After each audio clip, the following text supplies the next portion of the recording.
Hello everyone, I am PyroFalkon and this is a bit loud. This is Spore, or will be once I hit the play button. Thanks to some weirdness with the way Spore is, because it was made in 2008 or 9, it's a bit of a pain in the butt to get started properly. So we're just going to have to do it this way. Hello Lord Shanji and Spy Furret and Soul and Judah and Jaren and anyone else who may be lurking. Hello. I've decided to do this as a stream because it's going to get very samey to get to the center of the galaxy. We're going to try to do it this stream, hopefully. And if you're watching this from the future, you're going to have timestamps down there thanks to the lovely Soul to help you navigate that was fucking weird. To help you navigate what's going on. So, real quick, before we get started, I may do some tutorials on how to deal with Spore's servers nowadays. I don't know if you saw that just flew over there. That's a FNAF head. I believe that's Toy Bonnie, because I've subscribed to one of the Sporecasts here. I meant to show the Akamura too, because there was a decent Foxy. Oh, there he is. So yeah, this is Foxy from FNAF. He's pretty decent. He's a pretty decent Foxy. So, yeah, the download stuff works properly. Oh god, why do the trees have to have eyeballs? The download stuff works properly, but it's finicky. You have to do a bunch of bullshit in order to get it to work. And I think a lot of people are going to find it more work than it's worth sometimes, but like if you play Spore a lot, like this stuff exists, man. There are still people making things. And I've even made some of my creations available too. I went through the process of getting everything done just to demonstrate to Soul how easy it was to make something halfway decent. Here's Flamingderp. I love him. I haven't used him yet. I don't really plan on using him, but I love him.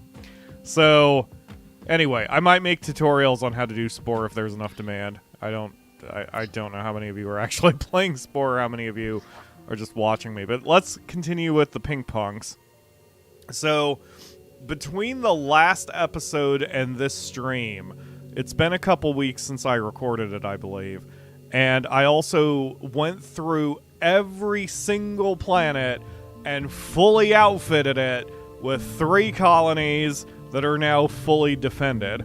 Holy shit, did that take forever. And it's part of the reason why there was no content yesterday and why I'm Why does this feel Hold on. Something doesn't feel comfortable right. Ugh. Too far away from the keyboard. The microphone's kind of in my way. There we go. Oh, God, that's so much better. That's like I haven't streamed in a while. So, every colony, or every planet, has 3 colonies, the biostabilizer, a bioprotector, and the spice storage. Why is the biostabilizer not repairing itself? Can I fix that? That's a problem. I thought those healed automatically. Oh, whatever. Alright. So, let me get back out to Space View real quick. Or rather the, what with the, galaxy and such. Okay. Yeah. So, here's the battle plan for fighting the Grox. A good old how-to, what with the... How many allies do I have? I have 5 currently. I think I've got 6 or 7. But they're going to die real quick. We are going to the center of the galaxy, and that means our allies are getting left behind. The only reason they're still with me right now is because they haven't died yet. So, here's how you have to fight the Grox. These guys are assholes. And it's... I mean, the galaxy core is right here, but we're gonna have to fight to get over there. So, and I wanted to explain this before I did it, because once we get started, I'm gonna have to concentrate. So, when you are on a planet, the Grox have a radius of about 20 parsecs. If any of your planets are within 20 parsecs, they have a chance of fighting that planet, and they almost always pick the one that's closest to the galactic core. So right now that's the planet, or rather the star system we're sitting on. So our goal is twofold. First, we cut a path through the Grox that currently exist. Hello, Ledge. Thank you for joining the stream. And you as well, Grimson. So first, we cut a path through the Grox, and then once we have a pretty decent radius established, then we create a new base and fully defend it. Now, I've changed my tactics from the previous episode because I've been doing a little experimenting on my own. If I play this game on my own, like off camera, then I will still fully build up every planet I come to because that gives you the best chance of survival. However, for the sake of the stream, I'm not going to do that. I'm only going to put one fully defended colony per planet. It's going to get a bit rough as a result, but we should be fine. But the important thing is you want to space your planets apart far enough that it doesn't take you forever to get to the galactic core, but also close enough that if one of them gets compromised, it's not going to take you all year to go backwards. I do remember when I did this the first time, I tried putting a planet like 50 parsecs back, and it took for friggin' ever to get back there to get recharged, re-energized, and rearmed for the next push. Hey, thank you, Wolfcook, for that donation. Sup, guys? Loving the game. Keep it up, bro. Ah, appreciate it, Wolfcook. So yeah, so 20 parsecs is roughly about my safe zone, but we still have to clear the area around that 20 parsecs, so it's not just like running over here and quickly putting a planet down and then moving on. But I am going to aim for this one, Acrokix. We're going to aim for Acrokix. So we're going to go there, destroy everybody, and then establish a foothold there, and then keep pushing. So when you fight the Grox, you want to take them on as far back as possible and one at a time. So like this will be my first target, then this one, then this one, then this one. And you go scorched earth. We're doing this the Ledge way. No prisoners. You murder everybody in the Grox, because they will build back up, and they will fucking fight you, and they're going to make you very unhappy. So you go in, you go hard, and you retreat now and then in order to build up your force. Oh, that's another thing. Now that I've got that alert in the top left corner, because I have built up every single planet behind me, then we get to ignore alerts. Yes, there are hostile UFOs attacking one of my planets, whatever. There are turrets back there. They will be fine. And even if we somehow lose a planet, it won't take that long to go back and fix it. But if you just keep running back and forth from the front line to the back to the front line to the back, that's where the game gets really tedious because it takes for fucking ever.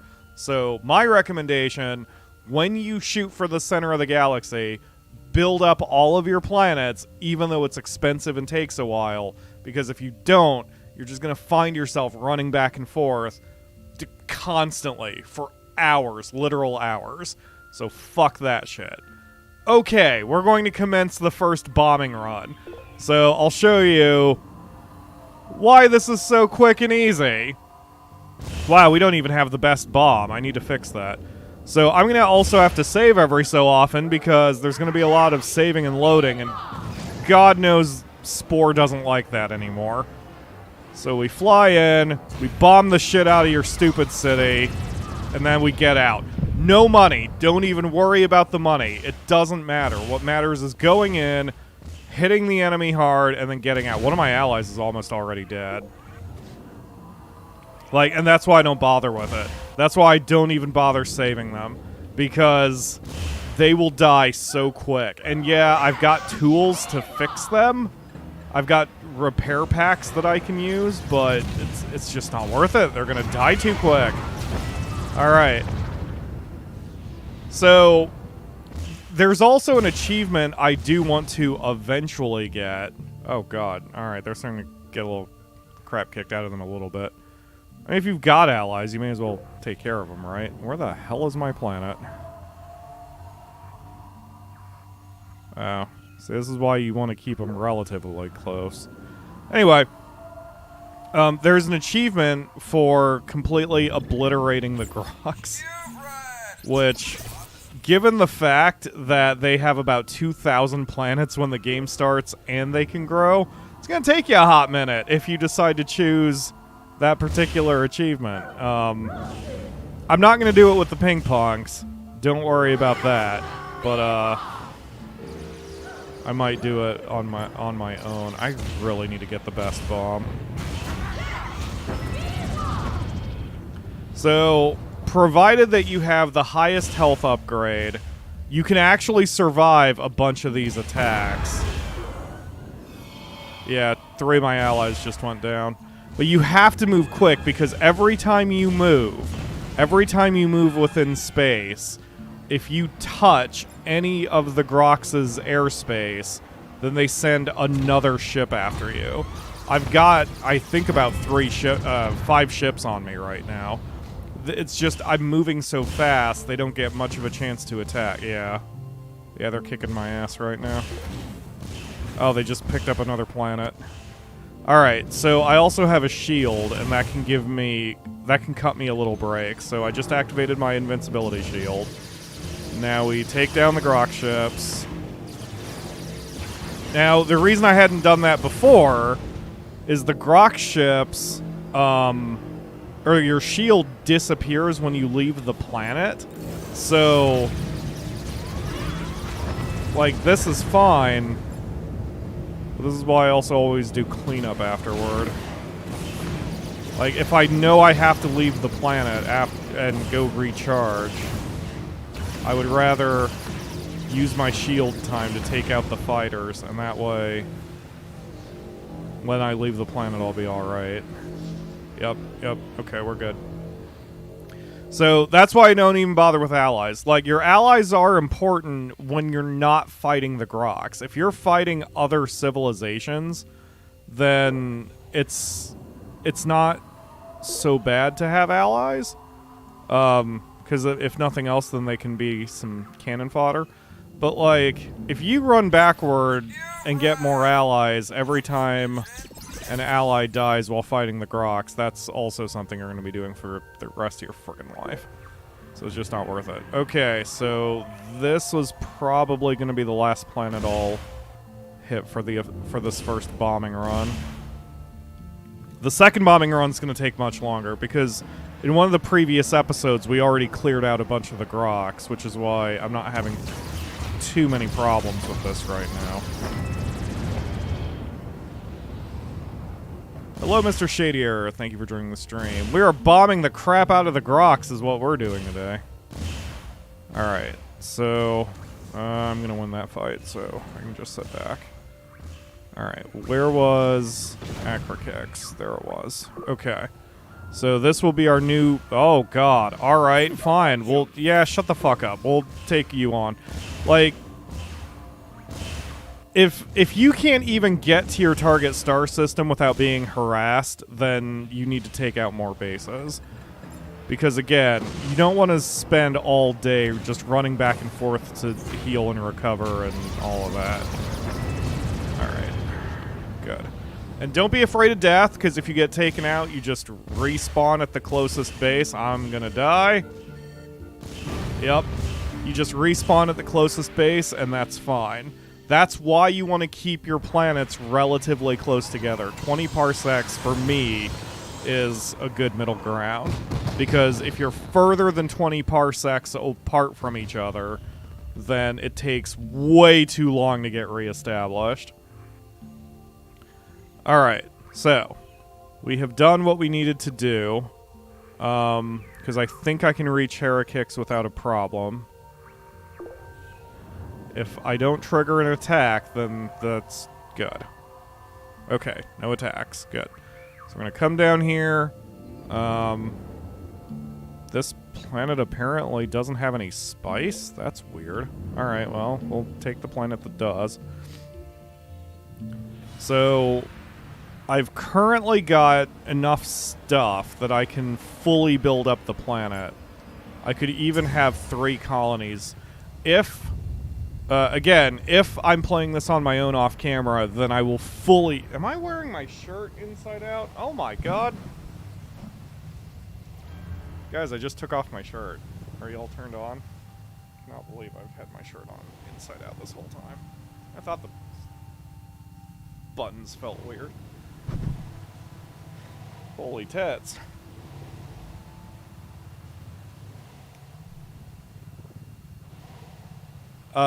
Anyway.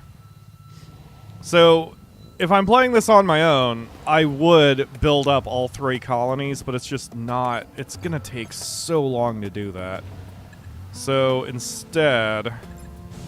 We definitely need the place to be T3. But... we don't need all 3 colonies. And it should still be able to hold its own. Alright, so... we need the bioprotector, an uber turret, the spice storage, the biostabilizer. There are other buildings you can place, but they don't matter for this purpose. And once it hits T1, we can descend a little bit. Come on. Come on. There we go. Alright, so... just need to quickly terraform this thing. Oh god, tree.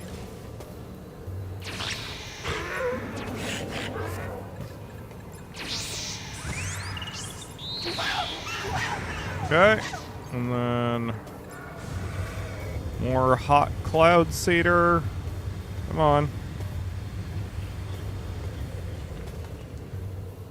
I can't wait until until we have this technology in real life.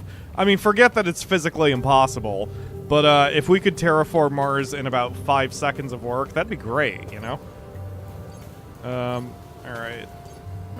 What the tits am I doing? Oh, right. This. And then this. And then this. Okay. And then... animal. And animal. And carnivore. Okay. And more of this.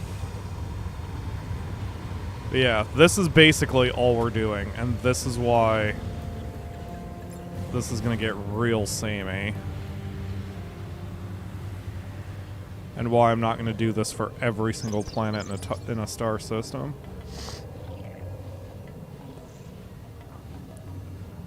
Alright, come on, baby. Get there. Get to the center. Get to the center.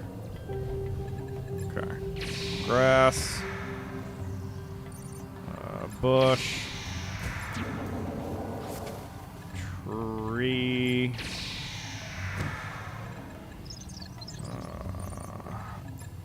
Herbivore 1. Herbivore 2. Carnivore. Alright. So then, we need to fully build up the planet. Let's see, I'm using the Pinkpunks, not the Scorp Claws.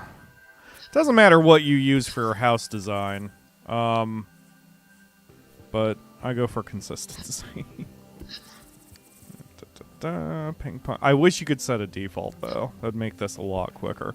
Because it defaults the proper, was I using the Ruin Mobiles, I think? It defaults to the proper town hall. It just doesn't default to the same, to your vehicles, which is very strange. Alright, and then my usual, yeah, there is a one best way, in my opinion, for how to set up your colonies. That is what we are doing here. But the turrets are the most important thing. Okay, that only cost me about $500,000. Duly noted. Yeah, it cost me about $500,000 to set up a planet. Okay. Alright, so now that that planet is established, having only a single colony on a single planet in a given star system this close to the Grox is dangerous, because it still uses the same rules as other war. So if that one planet becomes compromised, like if they start getting attacked, we have to go all the way back to the previous base in order to rearm and repair. And that's where it's tricky. This is why I would recommend you have more than one at a time. Because if I had this planet set up also, and this one was being attacked, then I could just rearm and re-energize at this one and I'd be okay. So I'm taking a little bit of a risk. If I have to make 2 planets per star system while we do this, that's fine. I will do what I need to do. But for now, I think this should be okay. And someone is texting the shit out of me right now. What the hell is going on? Okay. Sure, Google. Go ahead and update while I'm streaming. That's not going to cause me bandwidth issues. Alright. Oh, hi, the Akamura, who is watching this while she's at work. Okay. Alright, so let's plan the next one. Remember, we follow the arrow to get to the center of the galaxy. Kalos looks like a good choice. Duron 3 looks like a good choice. Anything in this line. Dalimasis looks like a good choice, because that's right in the arrow. So, Dalimasis, I suppose. But if we go for Dalimasis, see how much red we're going to have to deal with before we get there? That's why I wanted to stream this, because this is going to get fucking ridiculous. Oh, the Grox only spread to adjacent systems. So this, like, Vanivia has a Grox base. They're not going to jump from here to, like, all the way over here. They're going to have to go step by step. And that's why you want to kill everything as you go, because then you don't have to worry about attacks backwards. I do see a few over here. And if this planet gets attacked, if Edoras gets attacked, then I'll know that I need to take these guys out. But for now, we're just going to go in a straight line as best we can. Alright, so we're starting bombing run number 2. Here we go. This one's going to take a little bit longer because of how many bases they've got. Also, another fun way you can fight the Grox, but it takes longer, is that they have to exist on T0 planets. So if you get to the point where you can quickly terraform, then you can take out a Grox planet just by terraforming it to T1, even if you don't keep it there. Just making it relatively habitable will destroy the Grox who exist on it. It's really kind of funny. It takes forever, so I don't recommend it, but it is a thing that you can do. Alright, charge in. Go quick. Run over here. Ready the bombs. Bomb them very quickly. Got it. Heal and recharge. Go, go, go.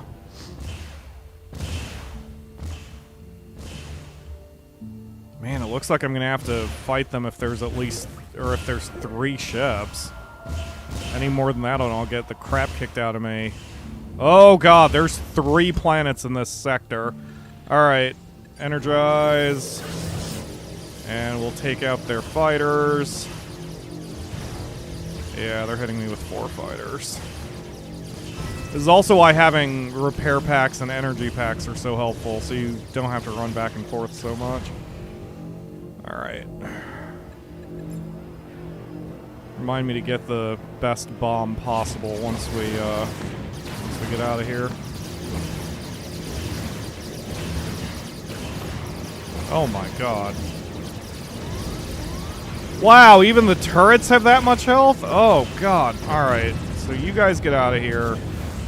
Yeah, if you wipe out a base, sometimes all of the enemy fighters just leave you the fuck alone at that point. So, that's really helpful. Yeah, this... Okay, good. There are 3 planets in the solar system that the Grox owns, but... They're leaving me alone when I switch planets. By the way, I'm leaving a lot of money on the table by not grabbing it, but just we're going to be fighting so many planets. I don't have the patience or the time to pick up every single dollar. If we need cash, we'll just go backwards and do a quick tax run. Alright, so I believe this system is now... Yes, the system is safe. Okay. Use a healing pack. And then, whoops. Okay. As long as you don't move, they won't attack you, so it gives you a second to sort of plan out your moves. Yep, and I did that, and 3 ships were immediately on me. Yeah, great. Don't have time for a tool update. Let's go. Go, go, go. Bomb, bomb, bomb. Oh, God. Alright, we have to retreat after this.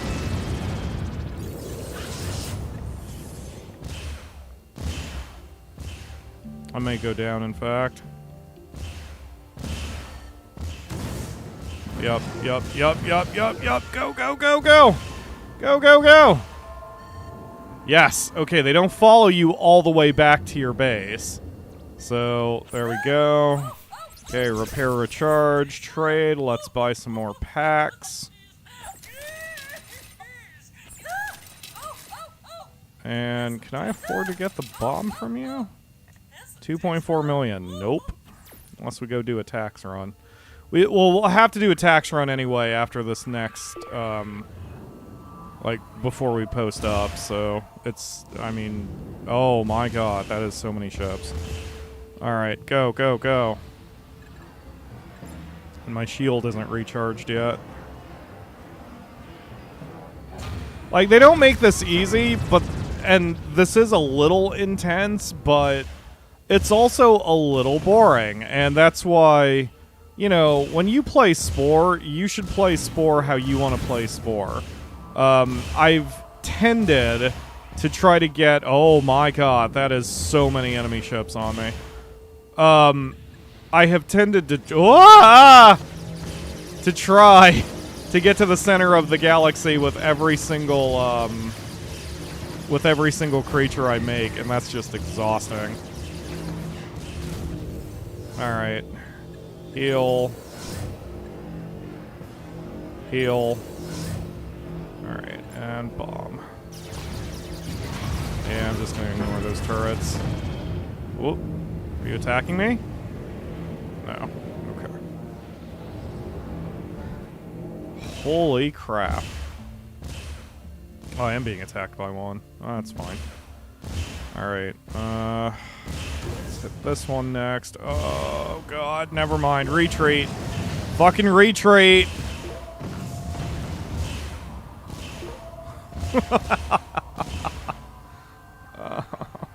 Alright. Okay. We're safe. Holy crap.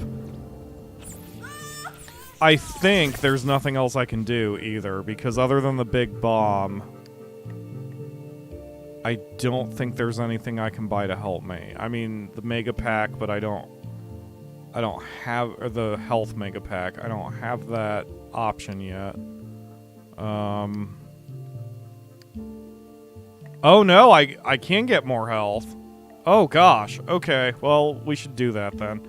I mean, not right now. I want to see what this is. I have to get the Missionista 4 or Trader 4 badge for the big health pack. Let's see what those are. Missionista is 30 missions. Okay. Or the Trader pack is trade routes. Alright. Alright, let's, because all I have to do is establish the trade routes. I don't have to actually buy the planet. Okay, let's retreat for a bit. Let's head back to an ally real quick. And, okay, so ally, I would like to do a trading post with you, or trade route. Thank you. What are you selling? You're selling the bomb for half price, and health 5 for very little. Okay.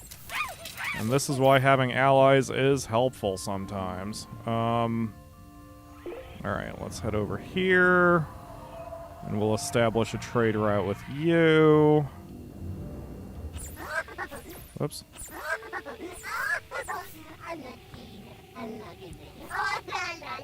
Great. Well, what else are you selling? Ooh. You are buying yellow spice. Perfect. So with one of my side files, my Scorpiclaws, I'm actually trying to do this completely on my own. Holy crap, does it take longer, because buying the tools through your own home is always very, very much more expensive. But just for the sake of fun? A challenge? I'm trying it. Okay, I guess while I'm here, I'll buy the laser and the pulse as well. Alright, cool. Okay, well, now we're a little bit better organized. Okay, let's head back to Acrokix. We'll recharge, repair, and then push forward. Oh, I should have bought repair packs while I was there. Well, whatever. Okay, what is at the center of the galactic core? Well, that's what we're going to try to find out. We're gonna... Oh, God. It's so close and yet so far away. Hopefully I get there and then we can find it together. Like, I know what's there. I've been there before, but I don't want to spoil the surprise. Okay. Oh, God. Go, quick. The Mega Bomb should help me hit a little harder. Yes! Okay, good. The Mega Bomb's one shot. Alright, that's good. That's good. Is that it? I thought there was a second planet here that you guys own. Oh, guess not. Okay. Oh, God. Alright, yup.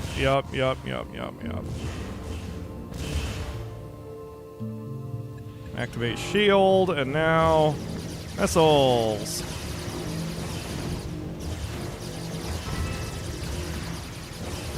Okay. Holy crap.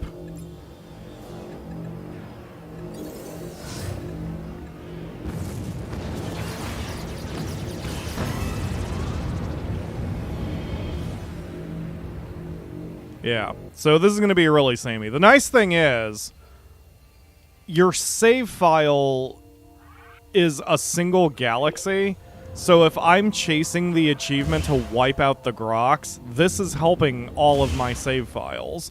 And in fact, if you do decide that you want to chase that achievement, having a bunch of spacefaring races is really helpful, because then you can attack the galaxy, or rather the Grox, from multiple angles at once through your different save files. Just make sure to save often, because the last thing you want to do is lose progress when you're doing this. But I have a feeling by the time we're done today, several hundred Grox planets will have been wiped out. So they do recharge, like they do spread like a cancer slash a fungus. But not that fast. Oh, hi. For some reason I can't leave the planet. Oh, there we go. Probably just a loading issue. Alright. So... I wish I could bookmark where I wanted to go. Because I don't... Whoa, camera. Duron 3. That's where I want to go. Up to the right. Okay. While I'm here, I may as well get refreshed. Every time you are in a position to get refreshed, you may as well take it, you know? Alright. But you can also see, I'm playing on normal, and the Grox are a little less aggressive on normal than on hard. So, you know, they haven't even attacked me yet. They're still not attacking me. That's not... Oh, that's an ally who's under attack. Who gives a shit? You guys have your own problems to deal with.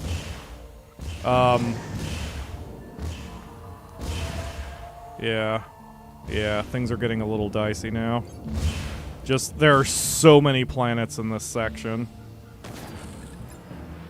that the Grox own. Hopefully my shield will be refreshed by the next one. We can take the fight to them for a minute. Yeah, we're under attack by 4 now. Go, go, go. Yup, yup, yup. Oh, God. Health pack. Okay. Yeah, shield is up. Okay, good.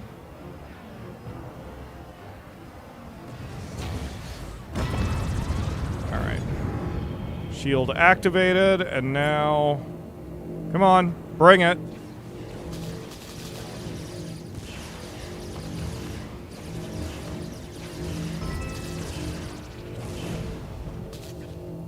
Okay. Did I get all of you? I think only bombers are left. Okay, good. Okay, another health pack. Oh, hi. Oh, get back here. Take your medicine like a good boy. Another health pack. Alright. If you can help it, you always want to fight enemies on a planet like that, because if you're just out here in space, the only thing that's attacking them is the auto turret, which is fine, except, you know, that the auto turret by itself is not going to do a lot of damage. So if you can attack on the planet itself, then you have your full range of missiles and such. So I'm even going to stop here. I should be able to take out 2 without problems. One of them's a bomber. Yeah, well, whatever. Yeah, you're going to do a lot more damage like that than if you're using just the auto turret. So that'll give you a chance to kind of fight and then get in there. Alright, so once we get resettled, I'm going to have to go on a very short tax run, and we're going to have to buy some more heal packs, because I'm only down to 8. Hello, Dynasty Girl. Thank you for joining the stream. You're not really late, just because there is a lot of nonsense that's going to happen here, so believe me when I say you have not missed very much.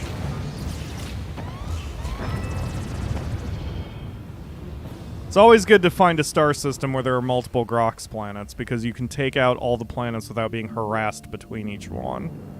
So, again, if you're shooting for taking out every single Grox planet, and they number like 2,000 or 2,400, then that's the way to do it. You want to hit as hard as you possibly can. Alright. I think... Yes, I've kind of carved a hole. Alright, we're getting closer. You can... I hope y'all can see why I wanted to stream this, because holy shit is this going to be repetitive. And being able to chat with you all is going to help us. So, alright, where was that fucking... Alright, I don't care about my allies, it's fine. Duron 3. Still got a little ways to go. Alright, let's go. Also, what doesn't help is as you get closer to the center of the galaxy... Oh my god, that is so many ships! Alright, shield up, go! Come on, bring it. As you get closer to the center of the galaxy, the star systems become a little bit more clustered, and so they restrict how fast you're able to move, basically for plot reasons. And the problem with that is it takes you for friggin' ever to get forward or back. No, you don't. You come back here. Oh, you're dead. Good. Alright.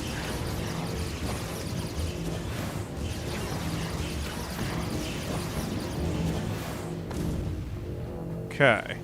Now, assholes.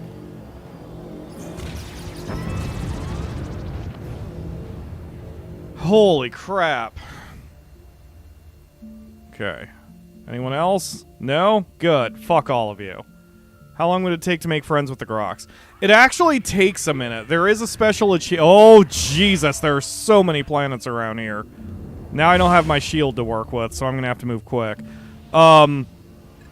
There are guides for how to become friends with the Grox, and being friends with them still does not help. There's a line. There's a radius around the center of the galaxy. I don't remember what the distance is, but if you go closer to the center of the galaxy than that, they will attack you. Like, it doesn't matter even if you guys are allies. But there is an achievement for becoming an ally with the Grox. And what it generally involves is you're going to have to get to a high level before you even see the Grox, because you get a weapon called the Planet Buster, and it... Fuck me. Hold on. The Planet Buster does what's on the tin. I mean, it will wipe a planet completely out of existence. So, the Grox love it when you use Planet Busters. So what you have to do is you have to hit a very high level early so you can then get the Planet Busters, and then you just start Planet Bustering like crazy. If I remember right, the Grox really love it if you ally with someone and then immediately Planet Buster their own planet. So you basically have to be an evil dick, and then you have to bribe the shit out of them. And if you do all that, you can ally with the Grox. Whoops. There are multiple planets here. They still don't like you, but you can at least temporarily ally with them, which pisses off every other race in the entire galaxy. That is something I was thinking about doing as well, just for the achievement. But you really have to set it up properly, and you have to be strong. You can't, like, you can't be a super peaceful race and still ally with the Grox. They don't work that way. The only thing that the Grox respect is unrivaled strength. So... Oh, the AoE repair is a full heal. Duly noted, Pyro. Duly noted. Okay, we're pulling back anyway. Because I need to get some tools here. Okay. I know it doesn't seem like we've done a lot, but we have actually made a ton of progress. So, give me a hot minute to get some stuff here. Okay. Good. Oh, man, I may have to do a tax run. I don't want to. Well, we've got 1 million. Never mind, we should be alright for now. Oh, actually, here... Yeah, this is good. Since I have 5 planets here, I can quickly grab some spice. And the best part about there being 5 planets is each one has its own store, so I can quickly re-up all my tools. Alright, so... I would like to... Ooh, I would like to sell all this yellow spice. Alright, I would like to buy all the AoE packs, and... all the energy packs, and all of these energy packs, and all of these health packs. And then we go to the next planet. Same shit. All of the... Oops. All of the AoE repairs. All of the health packs. All of the energy packs. All of the super energy packs. Next planet. Because at this point, I mean, we've got infinite money being generated behind us. But that's why it's so important to establish your rear colonies. I mean, look, you can't fight a war on an empty stomach. And, you know, even in real life, when you fight a war, your logistics system is one of the most important things you can possibly do, and you need to fully defend it. So once you have fully defended your logistics system, which I have, then this becomes a lot easier to deal with. What if you ally with everyone else? I mean, you can't... Oh, like, literally every... I don't think it's possible, because you're going to have hundreds upon hundreds of species in a typical Spore game. And there's certainly no achievement for doing so. It would take friggin' forever. I can't imagine the amount of work you'd have to do that. I mean, because remember, don't forget how large Spore is. I mean, here we are fighting in a little tiny corner of the galaxy, but, like, this is the map, you know? Every single little dot is a star system, which has at least one planet, up to 5, and any given star system can have its own creature. I mean, the flags, each flag here represents a planet we have, and that's how friggin' massive this game is. Like, it's insane. It's massive. So, I would go totally crazy before I allied with everybody. Alright, so we are heading to Duron 3. Okay, well, we've carved a path. Alright, where's Duron? Oh, hi. Alright, I will survive that. I just need to find where Duron 3 is. There it is. Okay, we're going here. Okay, Duron 3 shockingly has nobody on it. So we're going to quickly go here. And I'm going to clear the way. Oh, geez, they are not quite ripping me to shreds. I guess I should have shielded. That's fine. No, you don't. You get back here. Okay. Alright, so we're gonna establish a new colony here. I would have preferred to keep pushing a little bit to kind of clear out the radius around this place, but this should be fine.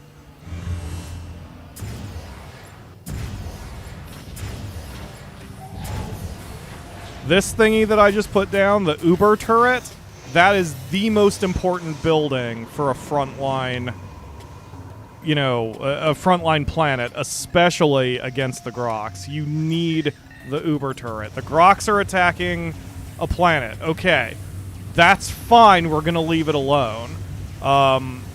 That's a dangerous gamble on my part, but I also want to experiment and see if my planet can survive that. Because it's possible the Grox can take out one of your planets if it's not well defended enough. So I want to see if they can actually survive that without me. If they can't, then we may have to do 2 colonies per planet. If they can, then that's great. We may have to go back and repair them, but they should be alright. Okay, so great, and now let the terraforming begin. Grass, bush, tree, herbivore, carnivore, grass, bush, tree. Okay, the Grox have left my other planet. Herbivore. Herbivore. Carnivore. Okay. So yeah, so the Grox left the planet they were attacking. Now, the problem with that is when the Grox attack a planet, they shut down the planet for a little while, even if the planet survives. And that's okay for now. I just want to see if we were actually able to defend ourselves. So we'll head back to the previous planet in just a second. Grass. Bush. Tree.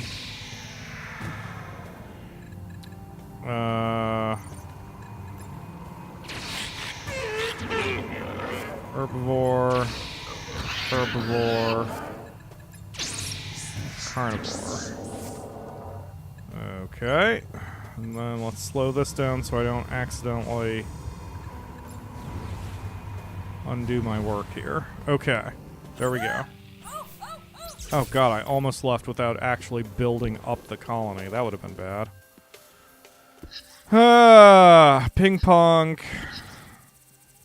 Pinkpunk. Pinkpunk. I never did make their own vehicle because I was kind of just eager to get going. So I've made a bunch of Ruin vehicles. Poor Ruin. She's had a very traumatizing few days. The storyline of Final Fantasy XIV gets pretty wild and pretty painful. Alright, let's do this.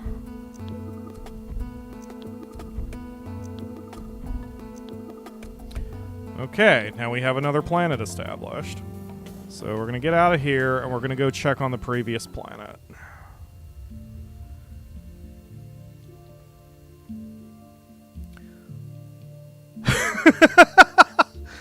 Sorry, catching up with the chat. Ledge says, oh, it's just my ally getting killed, not my problem. Great Alliance 2022. Look, they are useless when it comes to the Grox, so they can fucking deal with my sass.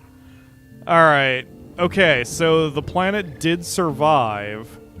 Wait, was it this one or was it one of the other ones? Oh, I don't think it was this one, because this planet...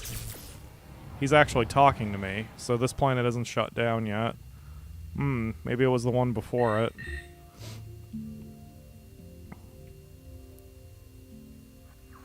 Well, it's still within... I mean, they seem fine. Yeah, I think we're good. Okay. Alright. So, I'm taking a bit of a risk here by charging forward because you can see how many Grox planets are within my radius.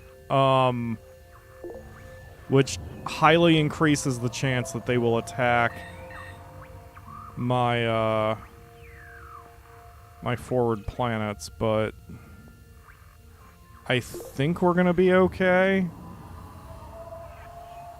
There's just a lot. Okay, so this solid line is as far as I'm allowed to go in one jump.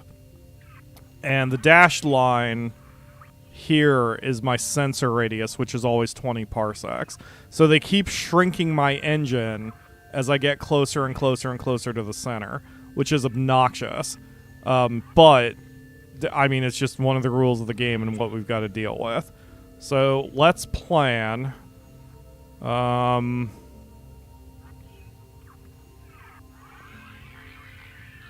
So it looks like the next closest...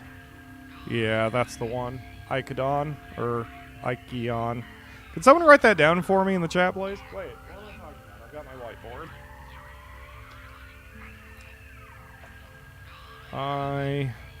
I-C-A-E-O-N.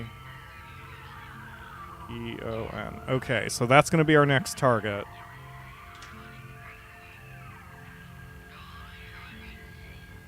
And hopefully we get there safe. But we've got a lot of Grox between us and them.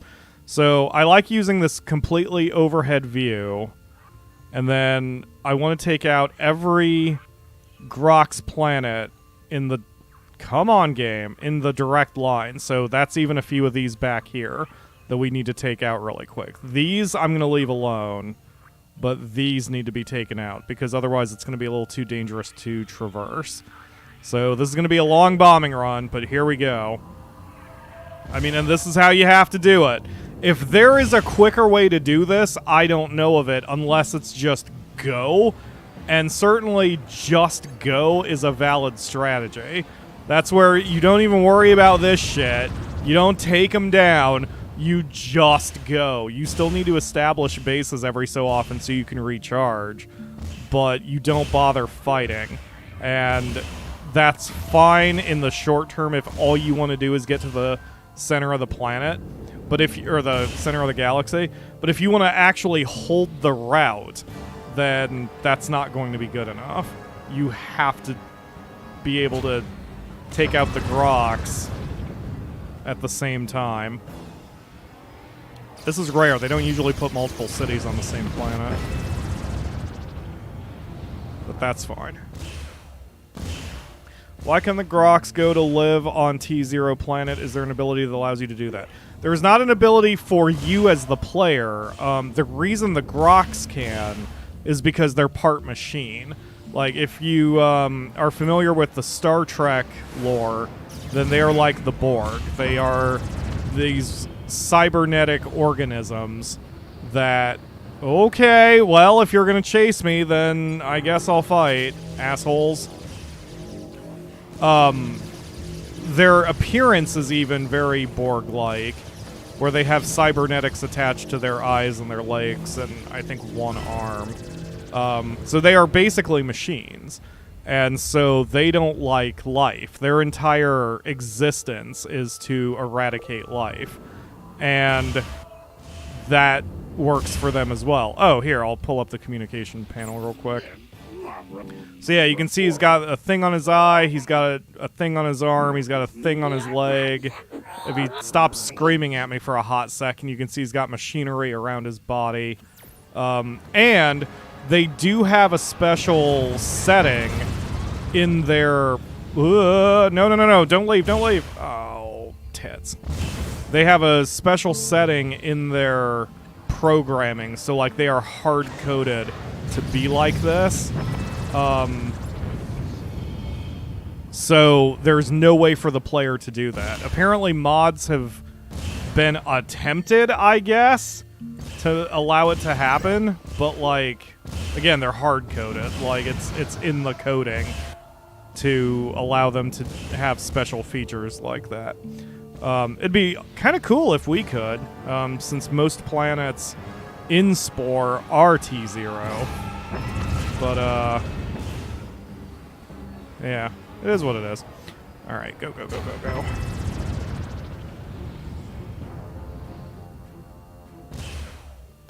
Ow.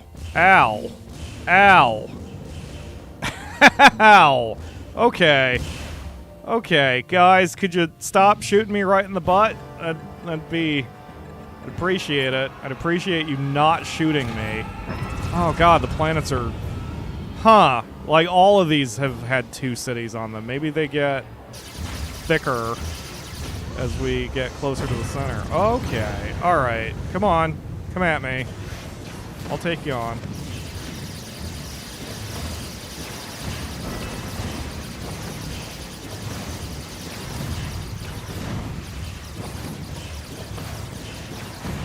Okay, energy pack, health pack. Oh, the AoE repair takes much longer to recharge. That makes sense, since it's a full heal. Okay, anybody else in this solar system? No. Oh god. I feel like I haven't made much progress in this one. But that's the thing, man. And as you get closer, your engine gets cut so much that you can only move less than 1 parsec per jump. It's very annoying. But, you know, they make you earn it. They make you earn it, and they make it annoying by making you earn it. So... You know, but, you know, it's fine, right? And you don't have to do this. I've gotten more comfortable with not completing games, necessarily, if my mood doesn't strike me to. And, you know, for Spore, I want the challenge, but... There are other games lately that I've been trying that with, like, there's a game called Mars Horizon, which I did a recent streaming Sundays of. And Mars Horizon is super fun. It's like it's a space agency game similar to KSP, Kerbal Space Program, but not nearly as complicated. Because it's not physics-based, it's more of an economy simulator, more than like the actual physics of flying. And as fun as that is, and as much as I wanted to do all the achievements on it, I've realized that getting all of the achievements on that game are going to take for friggin' ever, and I don't want to do it, so I just don't. But then conversely is Hand of Fate, which I really, really want to beat for my own enjoyment and challenge, and that's taking me a little while. I'll probably stream that too, because the final boss of Hand of Fate is no joke. I could use some cheering on, since I always do better with an audience. So see, again, we're alerted that we're being attacked somewhere. However, It's not the Grox, because if it's the Grox, they give a specific alert and say, the Grox are attacking. That's not what's going on here, and so I don't care. Like, they have turrets, they have Uber turrets, they can live without me. If you run backwards for every little emergency that happens, you will never get to the center of the galaxy, because there are just way too many of these random events. So building up the defenses behind you is important, so you don't have to worry about them, and eventually that alert is going to go away. Can't you buy planets? You can from allies, but you can't from the Grox, because you need a trade route first. Well, I mean, and there has to be a sentient species already on it, so you have to set up a trade route with the target, and then eventually when the trade route comes to maturity, you can buy the system. That's actually what we're doing in a few places behind us, and I was doing that for some reason. Now I don't remember why. There was a specific tool I was chasing. Oh, the super health packs. So, you know, we could do that, but right now the Pinkpunks are a very war-minded group, or rather, because we're having to fucking deal with the Grox of all races, we've switched to a complete war economy at this point. And that's why we're leaving our allies behind. Like, our allies can't survive this. We could do AoE repairs, but that's gonna add up very quickly. And, like, they never survive this. Like, they can't... Your ally ships cannot survive being attacked by 5 Grox. They just can't. Oh, God.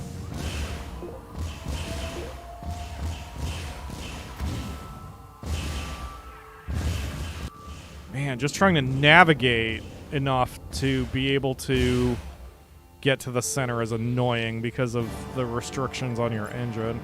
Also, after you get to the center, from what I gather, one of the patches that was fairly early on, but after I stopped playing, come on, bring it.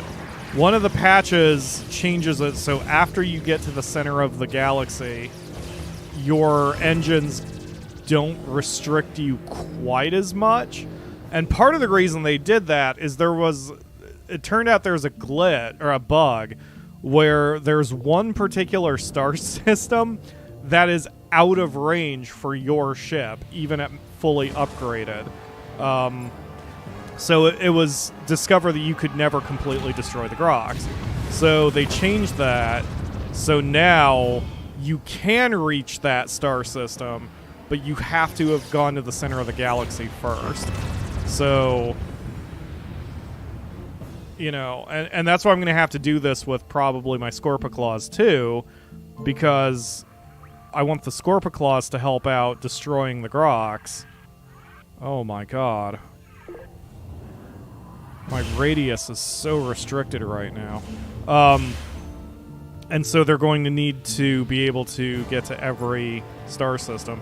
I don't remember where that star system is. I just know it exists because I was looking up guides and intel on how to destroy the Grox.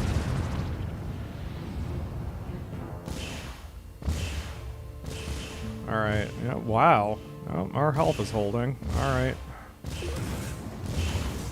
Part of my problem here is my radius is so restricted that I'm just going wherever I can to fight. Like, I'm trying to go generally in the direction I want to go. But straight lines are just not possible when you're trying to get to the center of the galaxy. Alright, I'm probably going to have to stand and fight on the next planet. Oh, no probably. Definitely. Oh, God. No, no, no, no, no. Let me shield. Oh, God, I can't shield. AoE repair. Fight, fight, fight.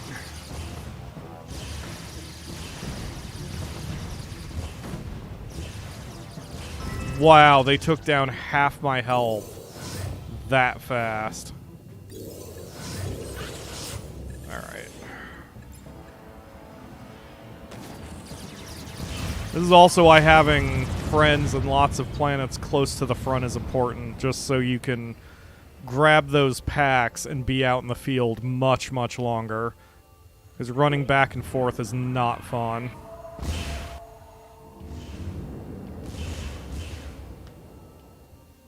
So, how is everyone else doing today?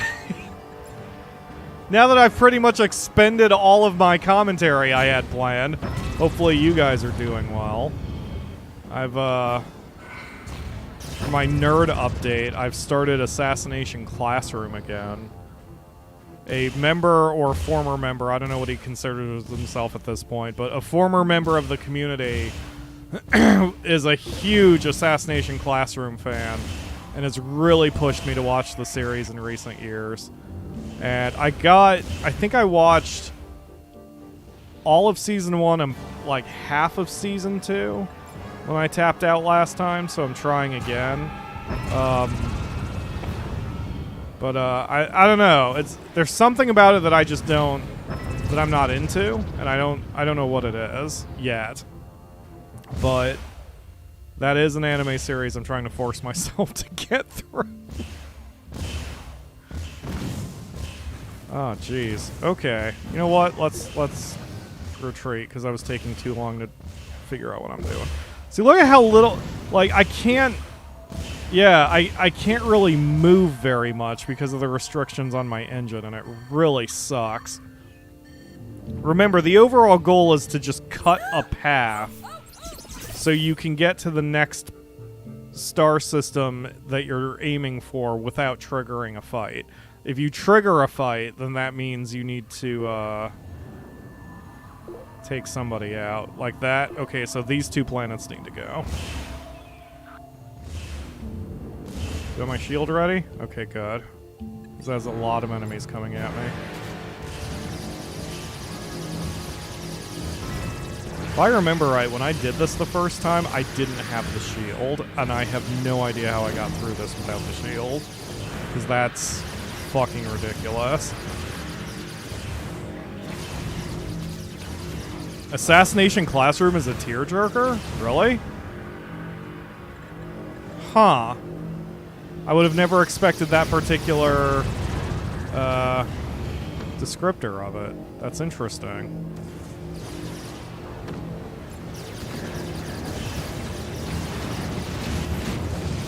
Yeah, I mean, it's alright so far. I don't hate it. It just hasn't really been my things yet, but I don't know.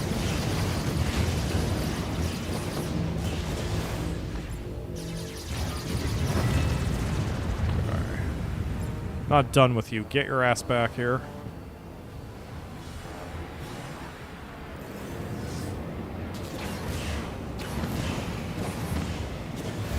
This is completely pointless. This is just pride. He actually healed himself, so I'm upset. No witnesses. Oh.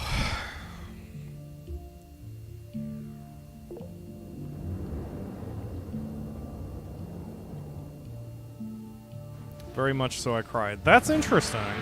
I must not have gotten to the tearjerker parts. That's good that it tells a complete story, though. That's one thing that has driven me crazy with television shows. Like, I don't like watching anything anymore that doesn't tell a complete story. That doesn't necessarily mean it has to be good, and it doesn't necessarily mean it has to be long. Just as long as it's a complete story. So, like, shows like One Piece or Naruto, I probably don't want to get into because, like, they're just ongoing. They're kind of like a Batman or Superman or whatever. Like, it just... Okay. It's just ongoing.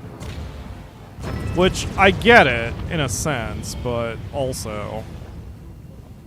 Okay, the Grox are attacking... I think they're attacking the nearest planet to me, so... The nearest friendly. So, yep. Okay, go.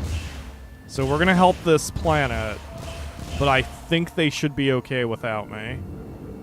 We're hurting pretty bad, so I don't want to get into too much of a fight anyway, but... you'll see that the Uber turret is pretty good. Yeah, when they attack a planet, they hit you with smaller fighters. Okay. Do I like Star Wars? No, I actually don't like Star Wars. Oh, they respawn me on the planet that's being attacked. That's great. Okay.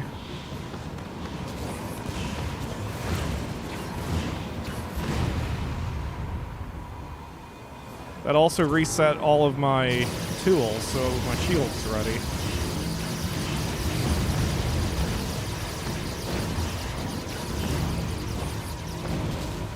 And my Uber turret is kicking all sorts of ass. He's a good boy. I think it looks like the Uber turret's taken out all the fighters at this point. We're trying to. Your Uber turret is invincible too, so like it has a permanent shield. There we go. Okay, we've cleared the Grox.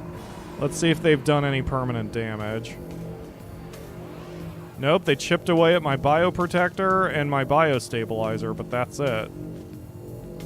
Good deal. Alright, so I can't repair or recharge here because the Grox have shut down the planet. So like if they attack at all, you talk to your people and they say, "We are traumatized by the recent Grox raid, let us breathe, we'll talk later." I don't know how long that lasts, but in my experience, it doesn't last. Like, by the time I do another bombing run, it's over with, so we just have to go back one more planet and then rearm there. And that's why you want to keep your planets, when you attack the Grox, relatively close together. Because the farther apart they are, the more annoying that shit gets. Alright, so, here, wait, hold on, I need to figure out.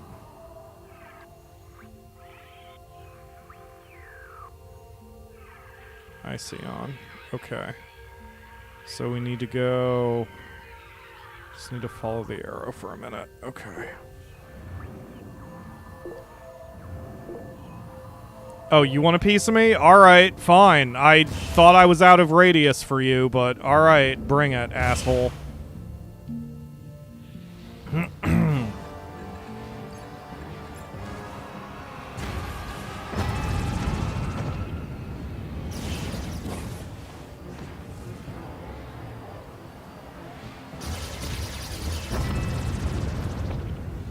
What other anime do you guys recommend? I have recently just finished watching Monster Girl, whatever it's called, which I've been told makes me a degen, which I did not know that was even a term until I was informed of this, but apparently I'm a degenerate because I watch cute anime girls or something.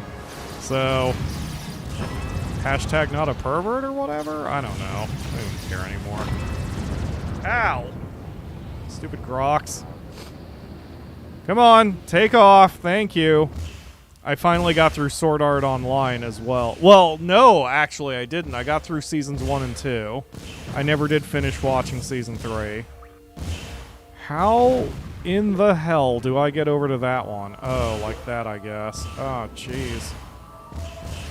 Oh, the restriction on the engine sucks. Alright, come on, bring it. Bring your stupid craft, thank you. And thank you for dying. Alright, bomb them.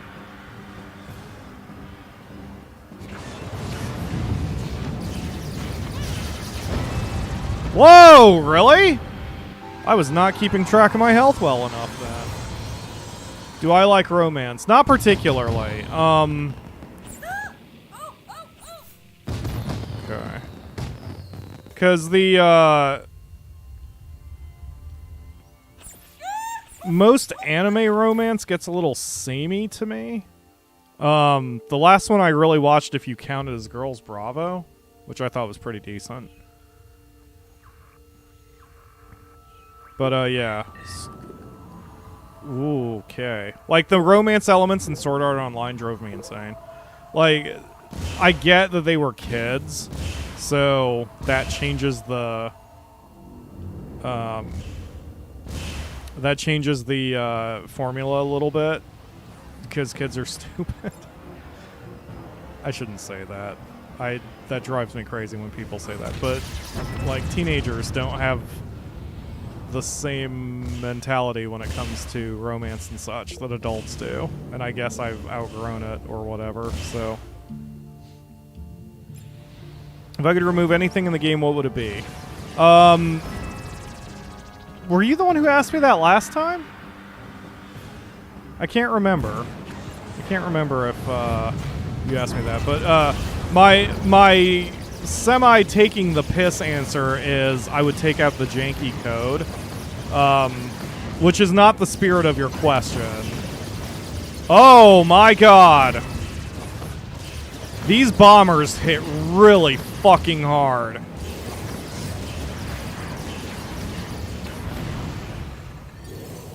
Holy crap.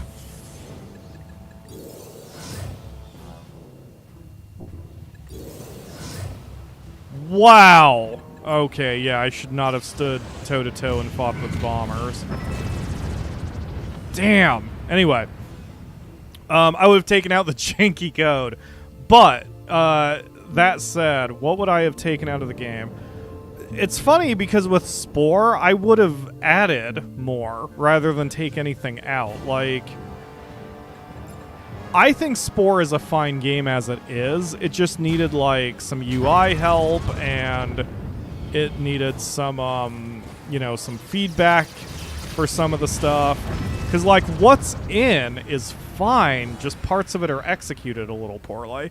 Like, I used to hate the Grox, and if you had asked me this question like 10 years ago, I probably would have said I would have taken the Grox out. But, like, the Grox are a challenge, and ultimately, you don't need to fight them unless you really want to.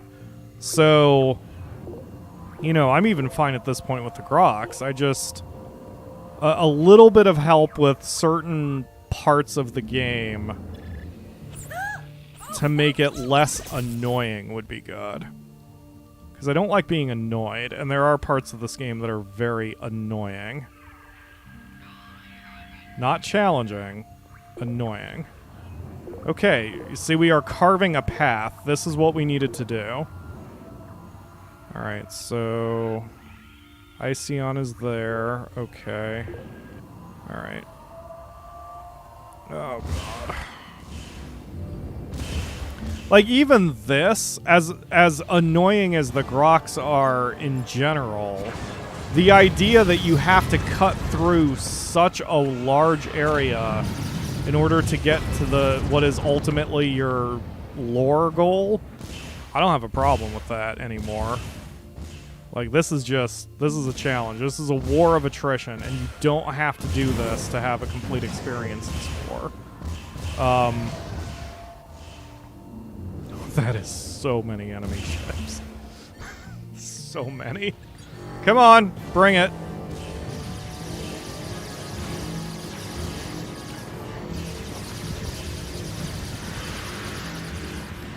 I have no idea how I did this without the shield.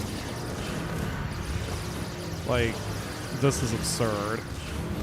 I probably just goad at one point, you know? I probably... Why did that not work?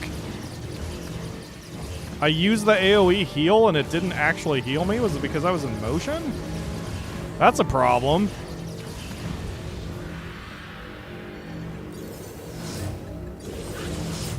Holy crap.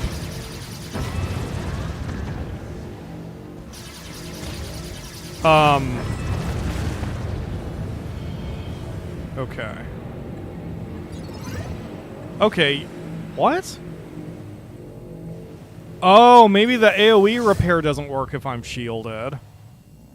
That's really funny. I've never noticed that before. I'm going to be a bit more careful about that. Alright.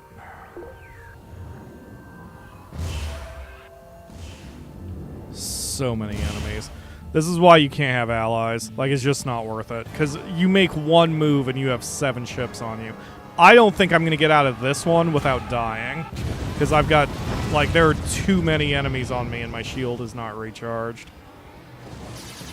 Like, I'll try, but I don't... I think once we... Yeah. Yeah, I'm eating 500 hit points of damage per shot. I mean, there's only so much you can take, you know?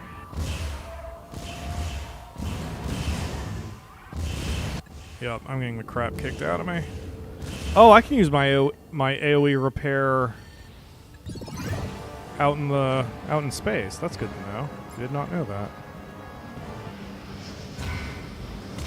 So I guess I could theoretically bring my allies with me for this, but they'd still get the crap kicked out of them. It cost me more just to try to keep them alive than it would be worth it for them to help me in combat. Because you're seeing that I can one-shot every city I come to.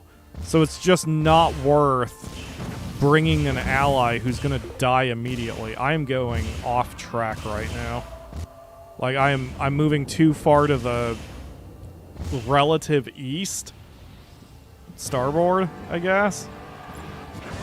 From a direct line. Ah, crap, crap, crap, crap, crap, crap!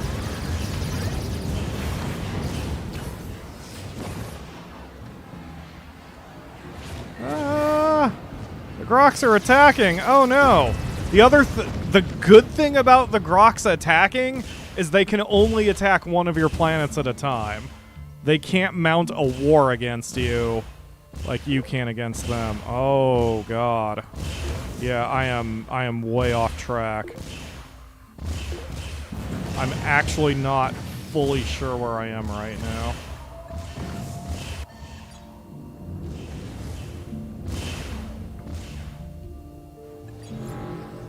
Come on, bring it.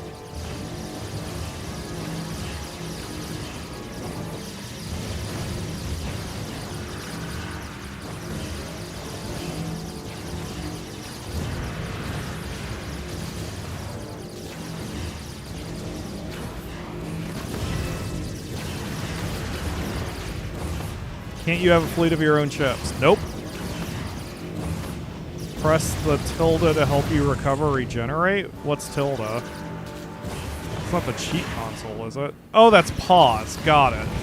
I see.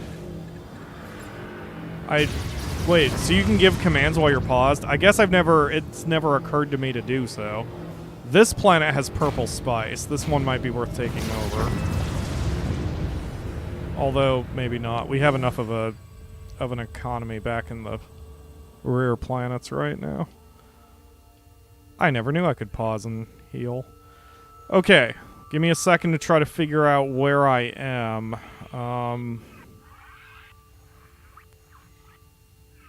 Whoa. A purple, a blue, and a pink? That's such a valuable star system. That's valuable enough, I might take it just for the money. The core's right there, man. We're making it. We're getting closer. So it looks like there's a gap right here. You can see my cursor, right? Okay. So we're going to have to choose this way or this way. It doesn't matter which. Either way, I think the planets are clustered together enough that we can get over there, but we just can't do an exact straight line, unfortunately. God, this is such a good system. All right, I'm just gonna take it. Like I'm just gonna take this system. It's too good. I mean, it's not quite as far away from the previous system as I would prefer, but it's just so valuable. Like, fuck it, right? I kind of want to build up all of the planets while I'm here. Because having an economic center this deep in the galaxy is just going to be good. You know what? I've talked myself into it. Fuck it. We're going to just build this up. So I guess, Soul, if you could do a timestamp here for, I don't know what I would call it. But we're going to stop for a minute because I want all three of these planets fully built up. So this is going to take a while.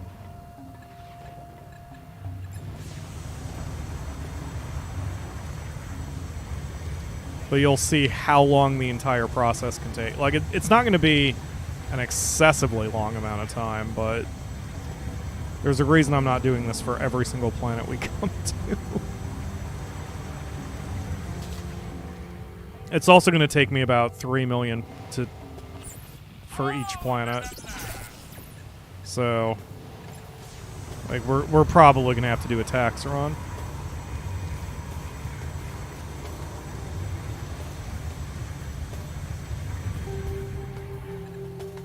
All right.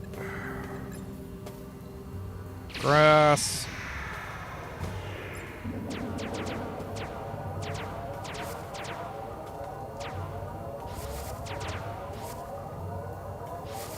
It's like, eventually, when I want to do the achievement anyway, having multiple places I can attack from will help out, so...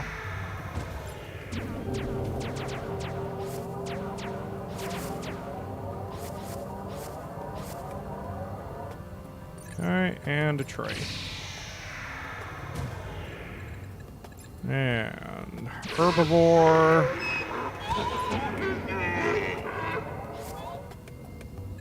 Herbivore, carnivore.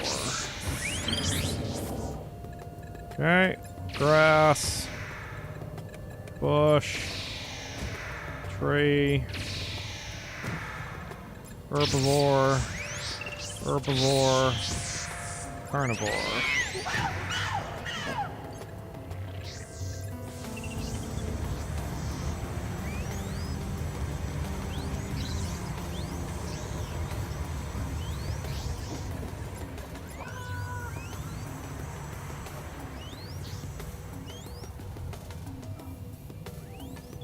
Yeah, we're already making enough money in the rear planets that I don't necessarily need to do this, but having a frontline economic stronghold will really speed us up in general in the long term. I mean, that's the whole thing with doing economy in this game. The more time you're willing to take now to build up your economy is a lot of time saved later when you need to go fundraising and you're out of position or whatever.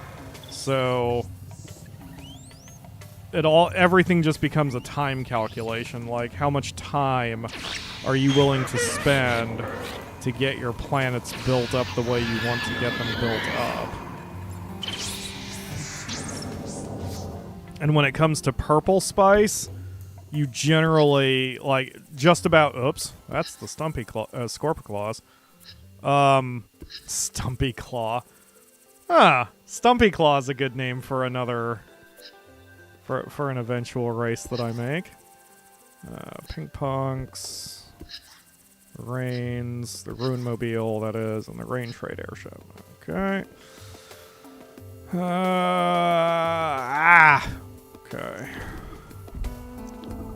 I just had to get a little annoyance out. So this is another thing, like, okay, this is another thing where I've said, like, I wouldn't remove anything from Spore, but if they gave you the opportunity to make a pack so you didn't have to drag every single individual building every single time, and you could just have, like, a default, that would be great. So I wouldn't remove much from Spore, but I would add quality of life changes to make some of the more annoying things easier to deal with. Because this just, I mean, like I said, this just gets annoying. It's not difficult, it's not hard, it's not, you know, it's just inconvenient. Give me this, and give me the AoE repairs. Okay.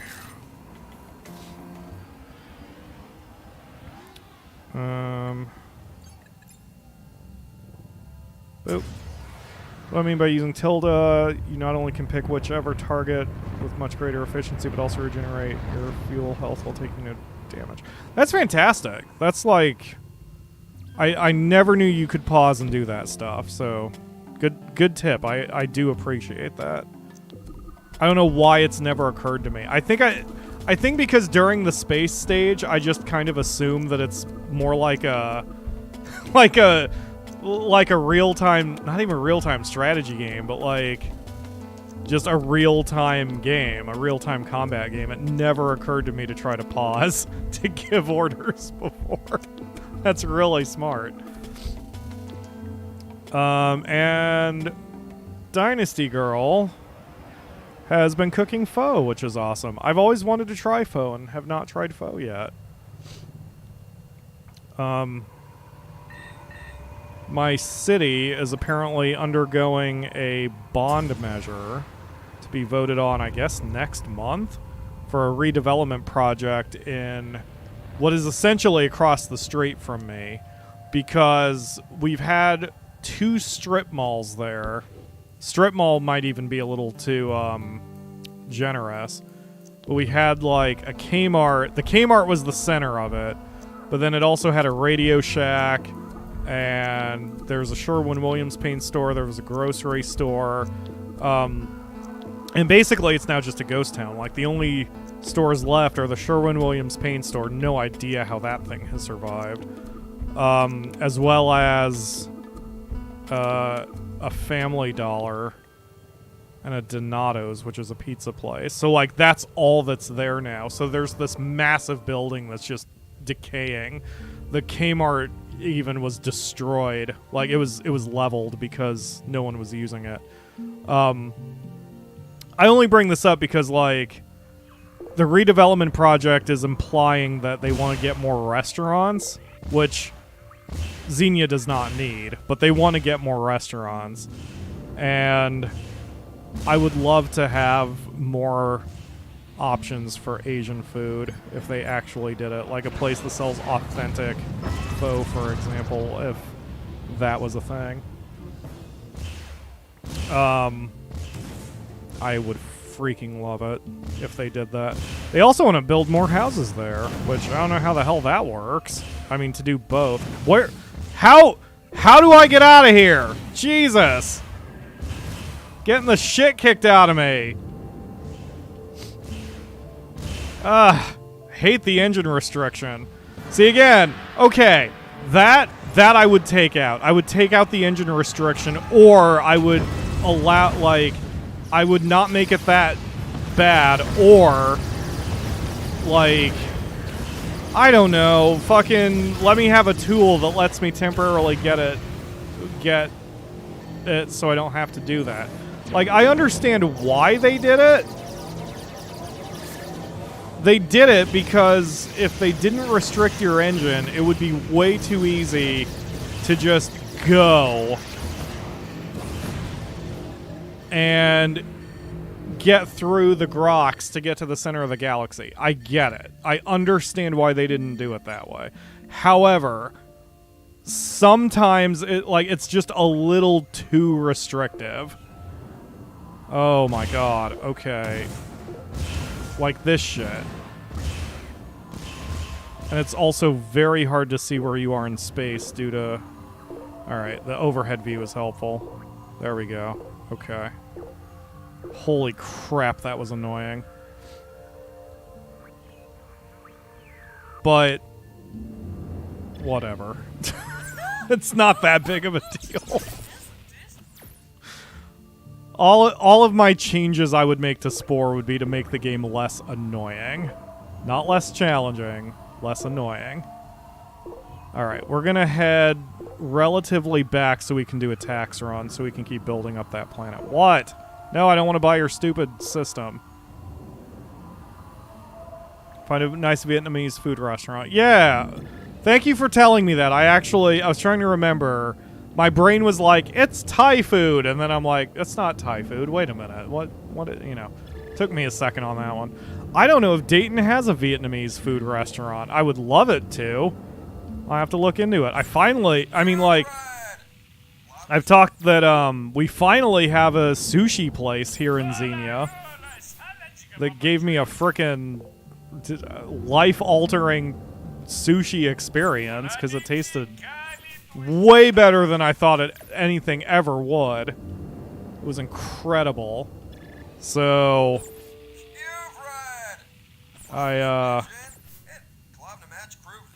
you know, but if they had something across the street from me, it'd be even better.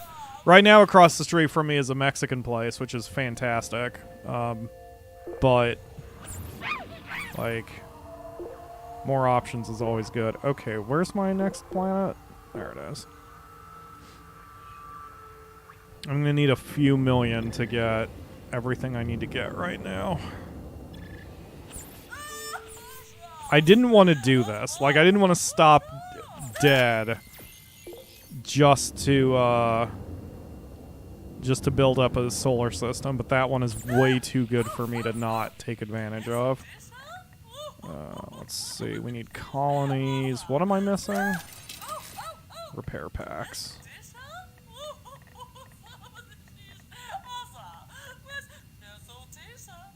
I haven't been using the energy packs very much, so I don't think I need to buy any more of those. But the AoE repairs and the standard repair packs are very helpful. Stay away from anything that offers Asian food and is a chain restaurant like Panda Express. Yeah, I mean, I've wanted to eat at a Panda Express, but I'm under no illusions that it's definitely Americanized.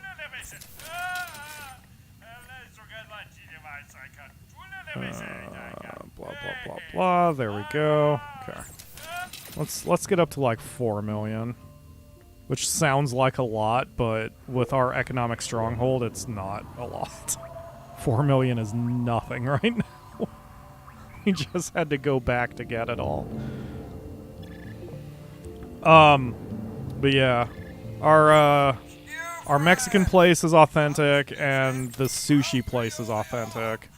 And holy crap, is it good. I mean, it's still a little Americanized in a well, the sushi place is, because they have some, they apparently have some sushi rolls that are based on American cuisine or something. But, like, that's, I mean, it's still authentic food.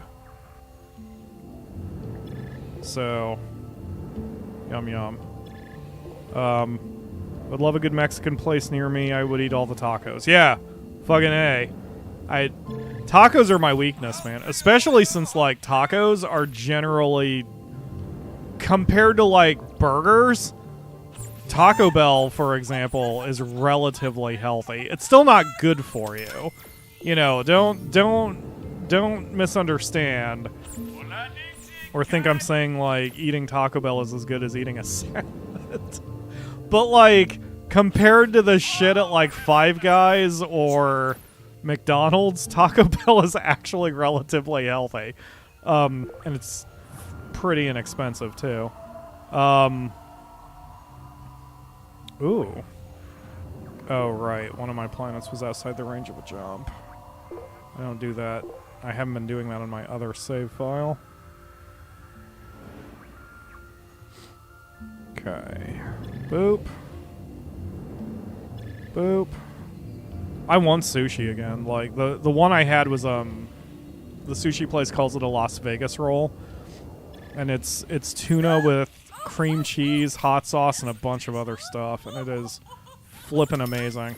And the last time I went to the sushi place, I just got rice, because that's all I was feeling. Like, the problem with the sushi place is everything on the menu sounds amazing. So, like, I was like, man, I really want a Las Vegas roll again, but I want to try some of their other stuff, because I'm not the type to only ever get one thing at a restaurant. I like trying a variety of their foods. So, the last time I went, I had their chicken fried rice, which also was fucking amazing. They're 2 for 2, man. Cannot wait to go back there. They're also pricey as hell, which is why I don't go there more often. But it's worth it. Okay. Oh, things are getting a little rough. Okay. Alright, we made it here. Let's recharge and save now that we've done that much work.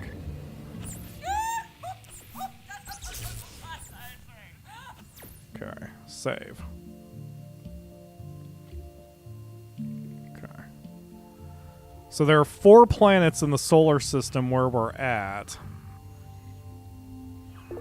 Yeah, I have to use the overhead view, because otherwise I don't know where the tits I am in the galaxy. Hi, the Akamura. Welcome home. Yep. I'm going to have to take out those guys to the west, because they're going to interfere with me whenever I make a move. Akamura in person now. You can feel free to mic up once you catch your breath and everything, if you want. But, like, me too. Oh, yeah. Wait, what? Do you want to pre the oven for one of our pizzas? We're doing baking? Oh, yeah, I forgot we were planning on doing baking after the stream. Baking the cat? Are we baking the cat? She's been a good girl today. She didn't eat me this morning, but I also got up at my usual time, so... She was a bossy britches? It's the first time I've heard that one. Yeah. Yeah. She's, she can be very bossy when she wants to be. Are you giving her the Cartman voice? Does she? Yeah, she is getting hyped.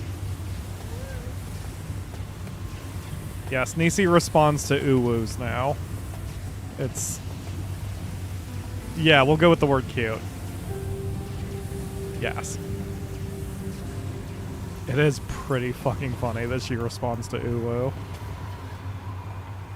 Alright. Okay, that should be good. Alright. Grass. Bush.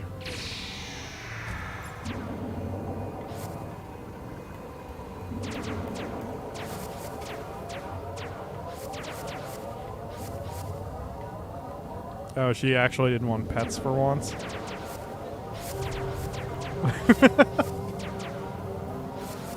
Aw. Okay. So, bush, tree, herbivore, carnivore, grass, bush, tree. Dynasty Girl says one of her cats responds to Little Brat. That's fantastic. And carnivore. Oh, she is definitely hyped. She's ready for playtime now that you're home.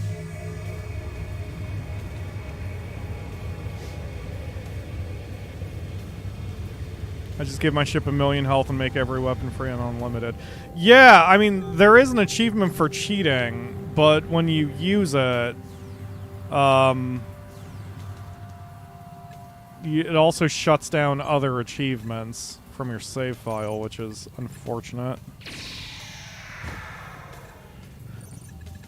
Which is one reason I haven't done it. I've been advised that using a cheat code should be the very last thing you do, since otherwise it'll shut down all your achievements.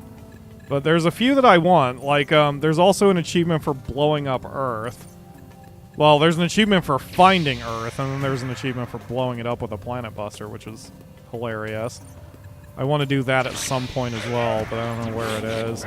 One of these days, I'll go looking for Earth, and I might stream that specific mission. Because Earth... So, like, when you have a new galaxy, the planets are not random. Or at least, like, the location of the star systems are not random. Sol, which is Earth's star system, has a specific place in the galaxy. So if you know exactly where it is, then you can, you know, you can track it down, even if it takes a hot minute to find. Not my fault. She keeps trying to eat my switch cord. She's a brat. Yeah, when Nisi is exceptionally hungry and she's bothering me, she'll start licking and biting my fingers. And if I don't get up immediately, she'll start licking and biting every cable that's around. Especially my microphone cables, which she knows bothers me. But it works, because she immediately gets me to feed her, so she knows what she's doing. Alright, Pinkpunk. Pinkpunk. Pinkpunk. She's not even ever a bad girl. She's just a brat. Just like Dynasty Girl's cat. Yes, Nisi is a poop nose. Okay. Speaking of poop, she made another Nisi poop today. Like, holy crap. She pooped a whole other Nisi. It's amazing. She's so smelly. It's really funny. There's nothing wrong with her. She just eats a lot because we've given her so much food.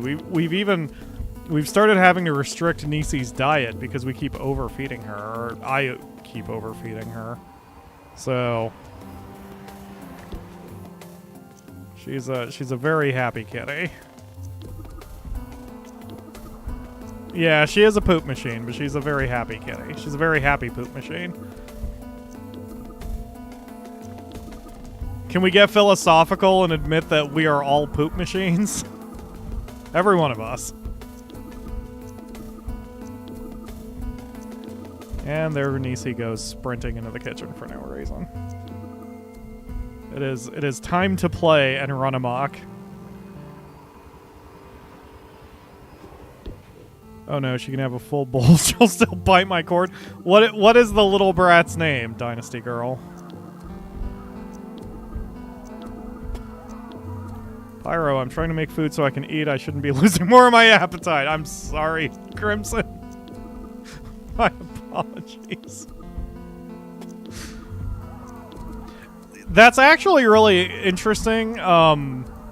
Like, I have noticed that most people get grossed out when you talk about, you know, grosser things while they're cooking or whatever. And what's interesting to me is just, like, different personalities that, like, that it never bothers me. Like, my brain can filter out, like, we can have discussions about, and I won't give examples. Akmer and I can have discussions about anything that's gross, and it doesn't put me off of eating or cooking or whatever. Okay, this is a T1 planet, but it doesn't apparently have any spice on it. Oh, it has blue spice. What the hell? On the overview, it doesn't say it produces spice. That's very strange. Well, we'll go ahead and grab this one anyway.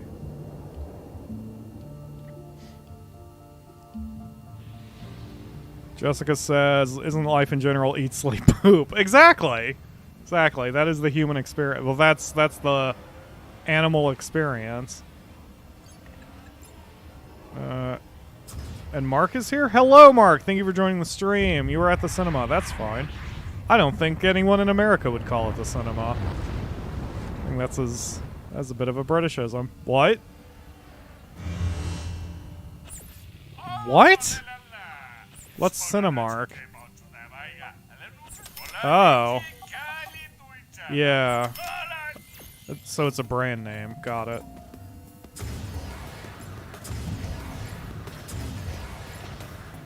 I've been watching a YouTuber, a very big relatively big YouTuber named Tom Scott, who does a lot of science videos and just interesting thing videos. Which, not to talk too much shop, but Tom Scott does it right, because every video is different, so they're easily shareable, and that's part of the reason why he's as big as he is, and part of the reason why I am not. Like, we've talked about that before, that my videos are not easily shareable. Anyway, if you watch Tom Scott, he's got some very interesting things, but he's a British dude, so I've been getting a lot of Britishisms, especially because he talks a lot about European culture, British culture, like interesting things in those areas because he is British, and it's been fun learning more about our special relationship neighbors across the pond or whatever the fuck. Because like one of my favorite things that Tom Scott talked about is he was part of like, I don't remember what the site was, but it was like a BuzzFeed-like website. And apparently one of the things he invented that got him on the map with that site was, so apparently in Britain, the only, like, one of the things that matters is whether or not you are from the north of Britain. And this is apparently important for some reason.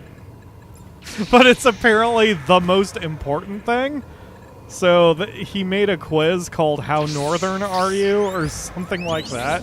Just a little silly personality quiz that apparently went viral. So, there is an American equivalent, sort of.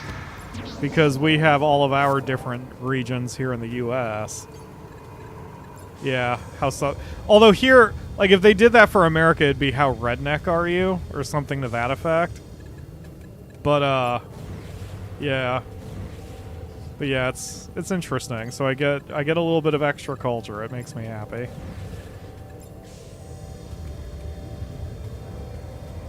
Hashtag special friends. Yeah. Well, the US and the UK are friends with benefits. We'll go with that. Sure.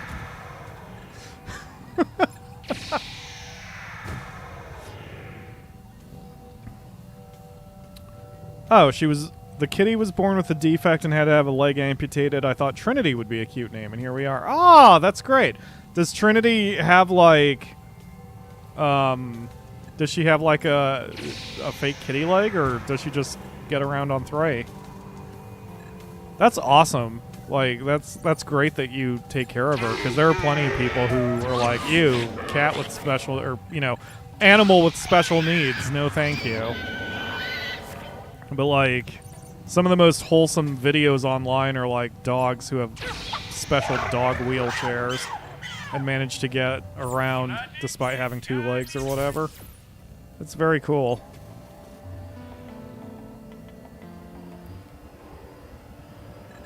Alright. Boop. I'm trying to think. I guess in America, most of our, regional thing has to do with sports teams, you know? So it's less that, like, are you north, are you south, are you east, are you west? It's more of, you know, what kind of sports teams do you like? We're very competitive people. What? Oh god, I don't care about the Grox right now. They can... Our planets are secure. We have no reason to panic. Right now, I'm more concerned about getting our forward economy established. It's probably not good to have a forward economy, per se, but again, this solar system was too good to pass up. I still find it strange that the planet... The fourth planet in this solar system... Oh god, I'm just getting all the... it doesn't matter, but I just picked all the Scorpiclaw vehicles. Anyway, the fourth planet in the solar system produces blue spice, supposedly, but on the planet view it didn't produce any, so that's curious. I think I'm gonna set it up anyway.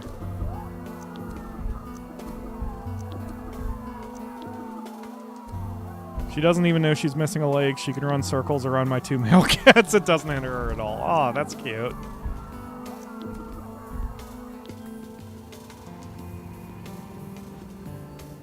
East Coast, West Coast was... Oh, yes. I forgot about East Coast, West Coast. I think I got out of that mainly because I'm I'm white, so that wasn't really and I'm in the Midwest of Ohio. Like, this is not like that. The rap scene for us in the 90s was just basically about the music. But I can absolutely see that being a huge thing in certain communities and in certain locations around the US back in the 90s. That shit got deadly. Like, legit got deadly.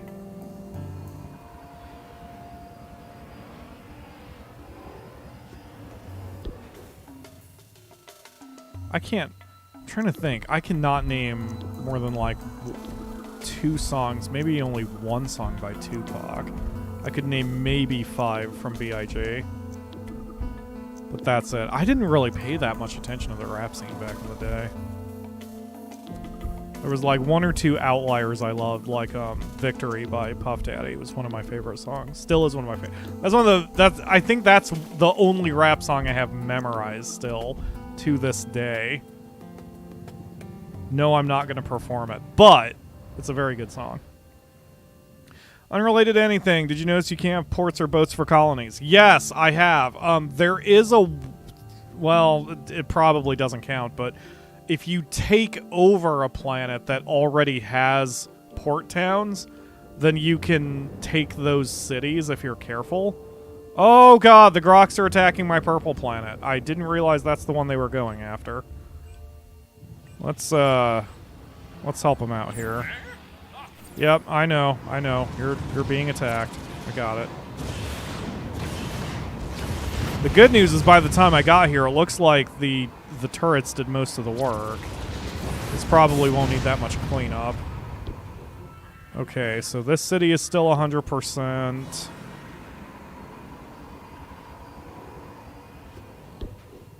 That city's still 100%.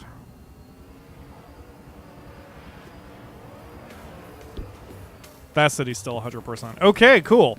So with the Uber turret and with all of our turrets, we can easily repel the friggin' Grox even, which is great. I can't pick up the spice from there because the planet's now shut down, but that's... Or, wait, can I? Haha, I still can, even though I can't access the trade screen. Alright. Yes, yes, give me money. Alright, I'm gonna try to terraform this last planet and see what happens. Because it doesn't say it's actually getting spice, so this might not actually work, but I'm gonna give it a go. And then we can get back to work.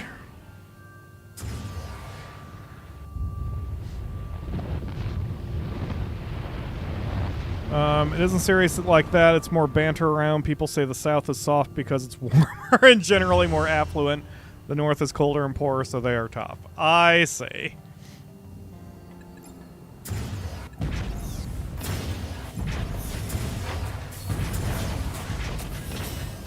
That's really funny.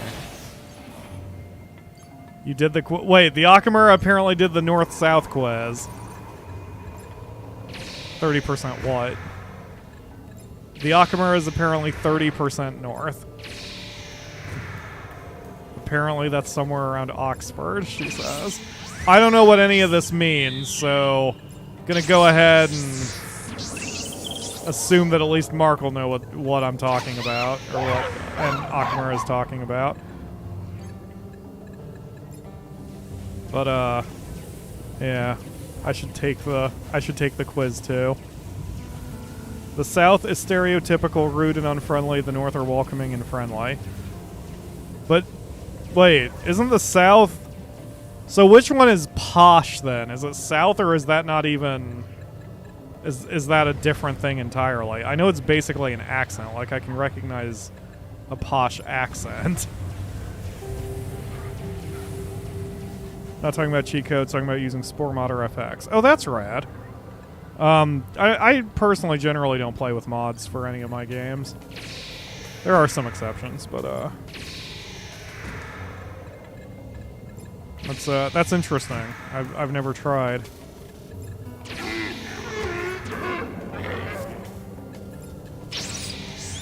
The one mod I'm eager to play is Casey's mod when that gets finished. That's gonna be streamed.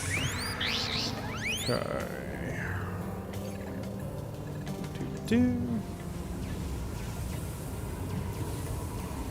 Wonder if it'll turn into white spice? Is white spice a thing? I don't recall white spice.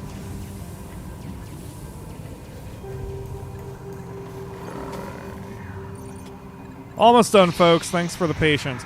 This, by the way, is why I didn't want to do this for every single solar system we came to. Because if I went out of my way to fully terraform and defend and colonize every single solar system, this would be like a 50-hour stream. And we would all get annoyed and bored by the time it was done. Like, it's fun to play this way, I feel. It just doesn't make it for a good show. Shouldn't be. Shouldn't be a Grox on the planet. None of my animals are Groxes. They kind of have the same coloring, but they aren't actually Grox.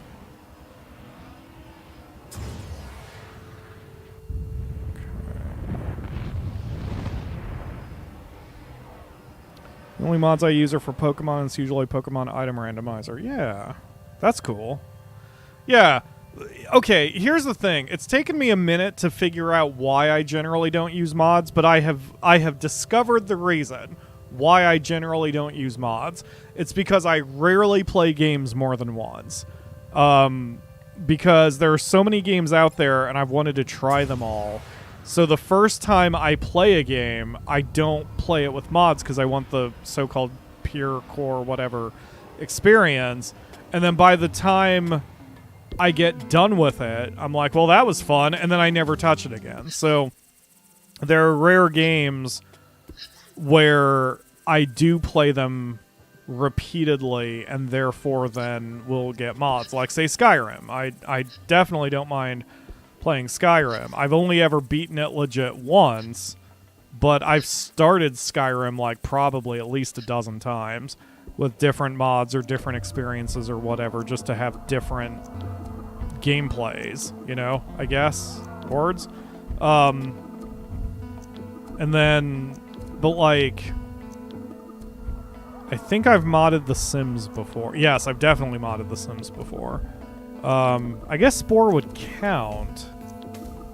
But I guess with Spore I haven't done everything I want to do yet with the game. So I haven't really worried about any mods with it. But like then there's, say, Kerbal Space Program, which I wanted to get kind of a handle on before I did anything with it, and I still don't really have a handle on it, so even though I've played it like 200 hours. Yeah, I don't know. I think it's just that because I rarely play games more than once, I just never bother. What with the mods and such. Okay, it says it's getting blue spice. It's getting 180 spice an hour, which is the same as all the other colonies, so I mean, if this means we're getting 60 blue spice an hour in this colony, or if we have space for 60 blue spice on this in this star system is what I meant, then that's great, because that'll really help out any tax runs I may have to do.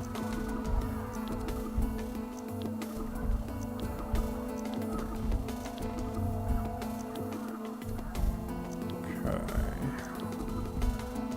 And with that, we are finally done.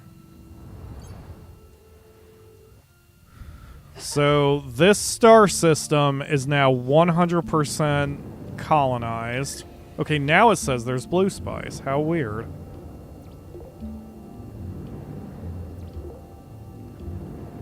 And the best part is there's 3 different colors of spice here of the 4 planets, including purple, which is the most valuable usually.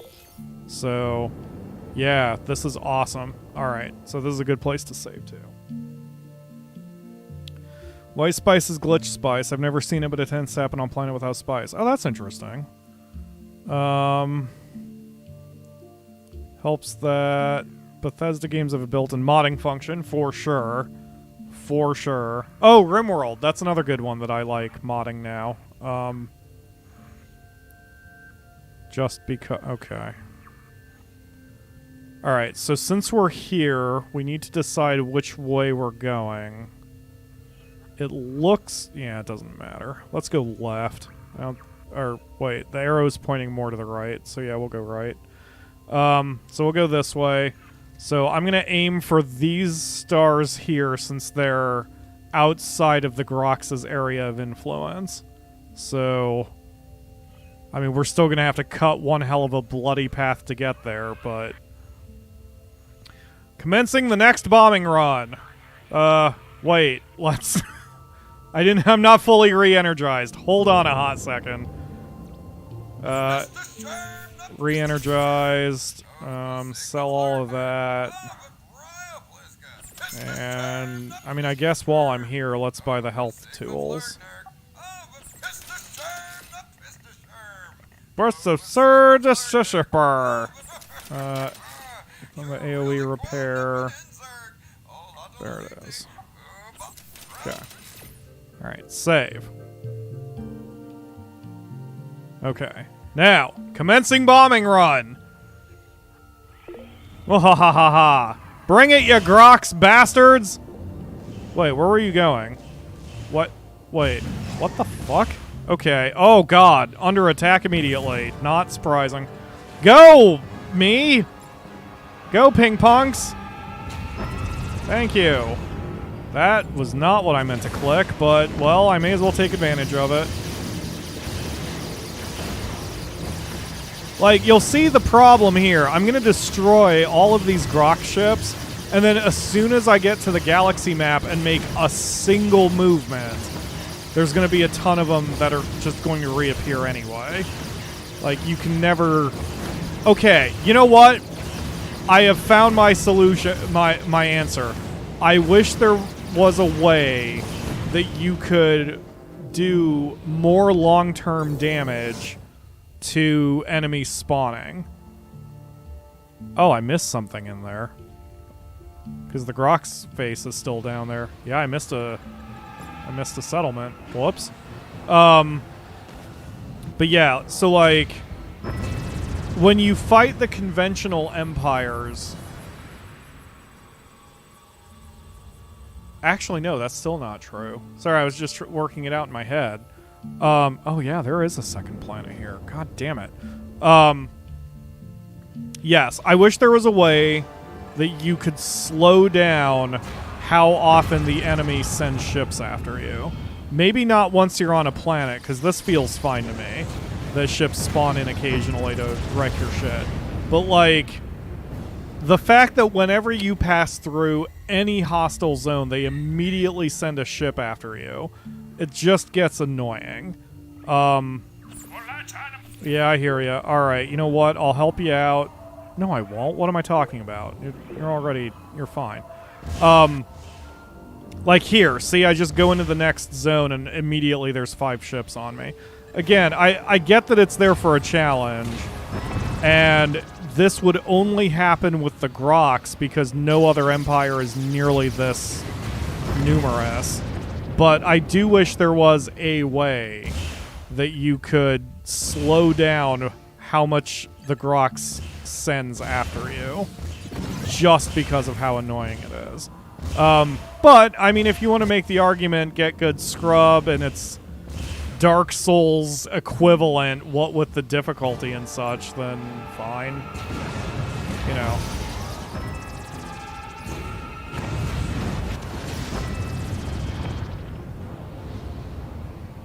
I don't know. It's, I guess I could go either way on it, I suppose. Okay, the Grox left that planet. Good. Yeah, see, when you're fully defended, and especially when you have 3 colonies that are all fully defended, like, the Grox don't hang around for long, and pirates die real quick. Like, it's... As long as you take the time to set up your defenses, you should be okay.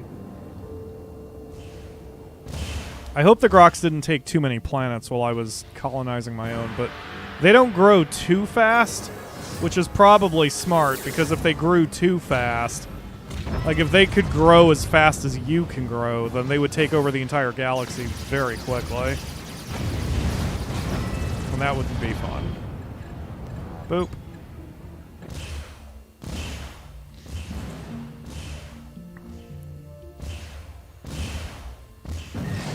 Oh, God.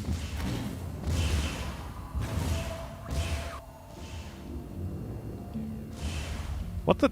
Wait, this is unclaimed? Oh, I accidentally went to one of the few solar systems that doesn't have a Grox presence. Shit. Alright. I'm gonna have to clear some area around my planet, because it's getting a little dicey.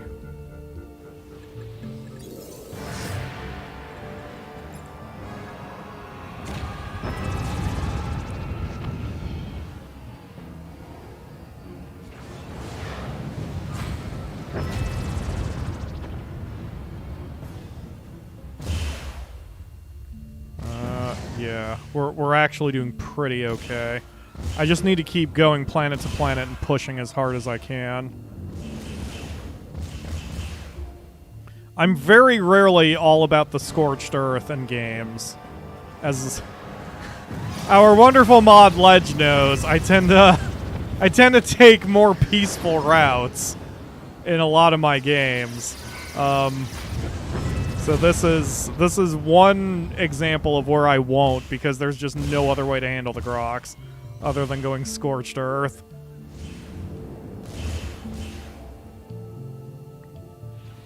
Your boys are named Yo-Yo and Rascal. Those are great cat names. I love naming cats after food. Not just cats, pets. I love naming pets after food. If Nisi had been my cat, she probably would have been Blackberry or something. But, Nisi is a good name, especially because it's ironic, since it means... What does it mean? Quiet or silence? Pianissimo. Which means quiet, and she is basically the opposite of that. The Akamura said she's a loud-ass hoe. Yes, Nisi, when she wants to talk, believe me, she has a lot to say. It is probably mostly kitty swear words and the word food.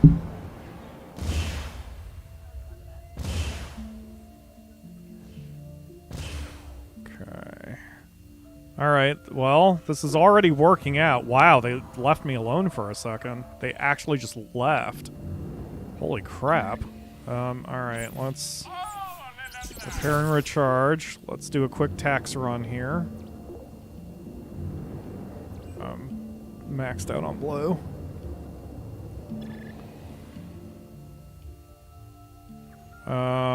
Okay, save. Oh yeah, I do like... That's true. For those who don't know what Ledge is referring to, I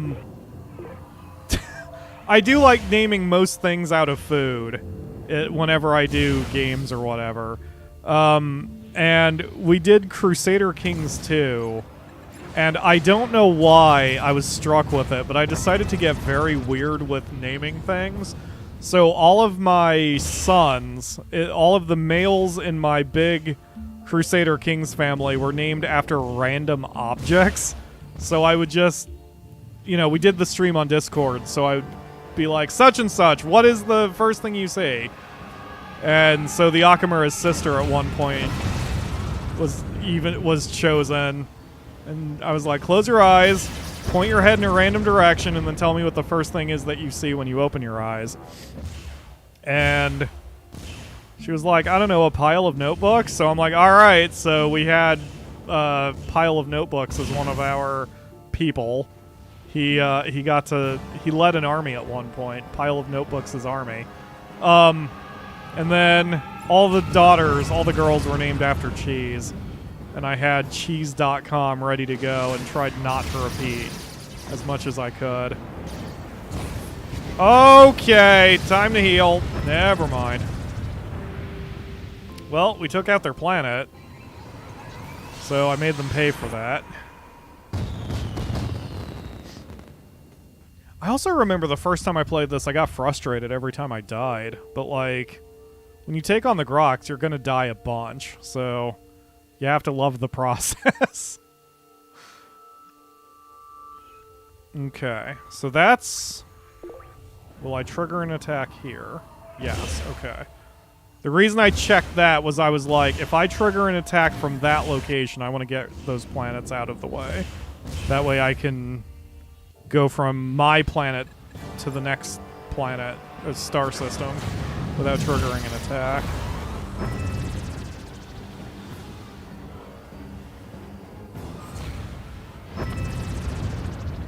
Okay.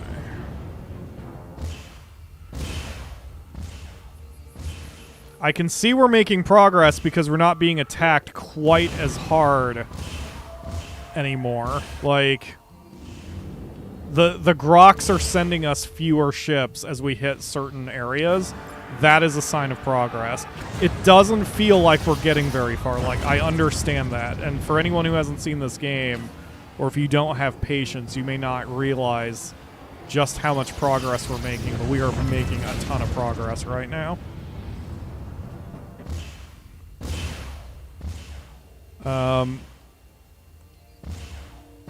Okay. Yep, retreat, retreat, retreat. Good. Good, good, good.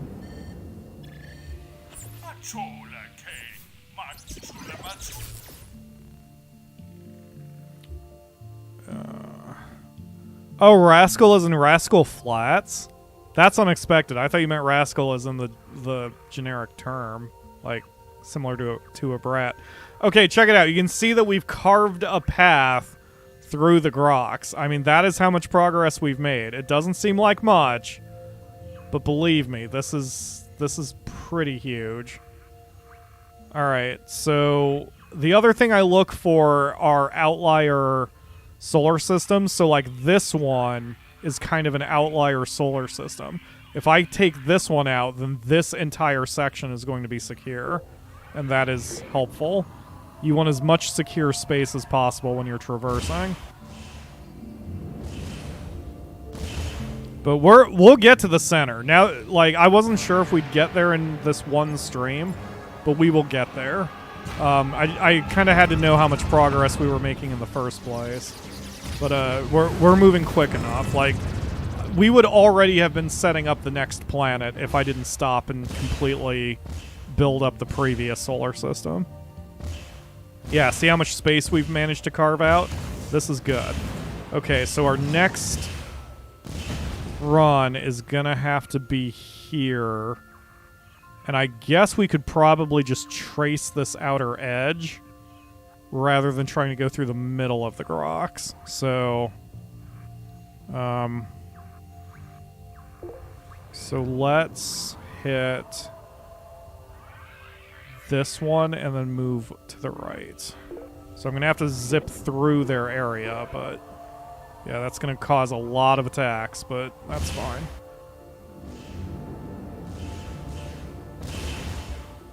And this isn't worth attacking the ships. So we're gonna strike and move. Strike and move, strike and move. Strike and move. What? Stop texting me, god damn it! I'm streaming. Respect me at my job. Alright. Go, go, go. Go, go, go. Oh god, oh god, oh god. Repair. Oh, that was close. What was that, Akamura?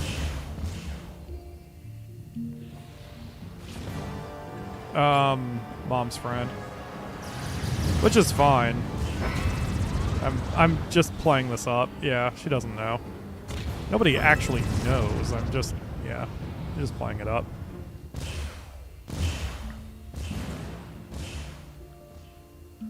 Go, go, go! Next, next, next! Planet, planet, planet! Go! Go, damn it! Go, Pinkpunk!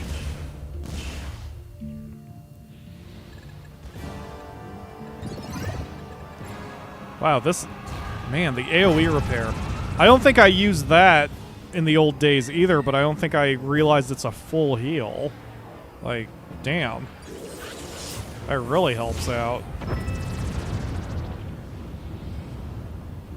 Wow, I got an alert that we were attacked somewhere by pirates, and by the time I got done bombing that place, the alert was gone. Like, that's why you fully defend your planets, man, especially your purple spice ones. And you may notice, or maybe not, depending on if, you know, depending on how much of the series you've watched, we haven't gotten a single alert about a biodiversity collapse. And that is also because I go out of my way now to put bioprotectors on every single planet for this exact reason, because the running back and forth is what's annoying. So, oh god. Shit. I kind of painted myself in a bad corner here. I'm gonna let this fight resolve so I can look around. Okay. Let's repair. Okay.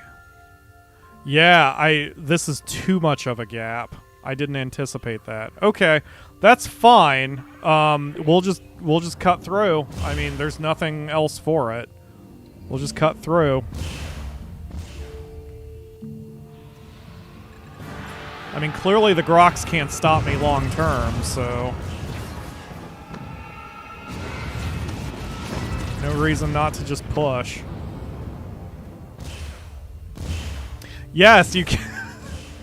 And you can text me, Mark, since you know my phone number. How far am I from the middle? Not very. I'll give you a better view once we're out of here. Once I get done with this particular planet. I am hungry. Well, yeah, you're the one who said you didn't want to for what with the baking and such. I am still working. Okay. So there's the center. Yeah, the big glowy thing here, if you follow my cursor, that's the center. That is our goal. And to tell you how far we've come. Oh god, how did I get here? Okay. That might trigger an attack. I just want to show you guys how far we've come since we started the stream and why I'm confident we'll be able to get done today.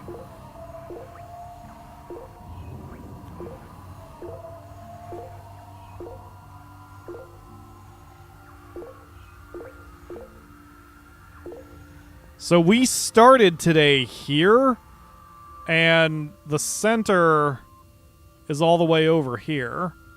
Like, we've only had to do 3 planets, and we're already more than halfway from where we started.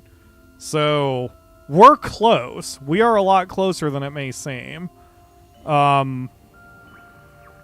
We just have to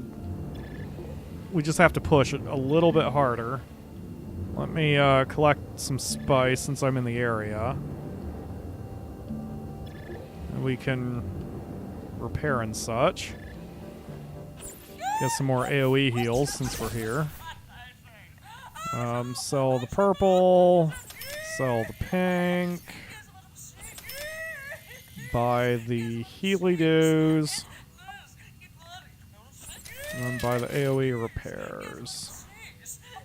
Those AoE repairs are cheap given their full heals. And the Grox are attacking the planet again. But again, I mean, our planets have proved that they're doing fine, so I don't need to intervene. I mean, I guess I could since I'm on my way anyway, but... Yeah, they're attacking the furthest forward planet, as they do.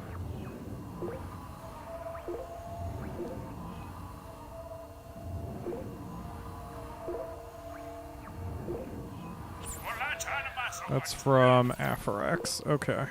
Hold on, guys. I'm on my way.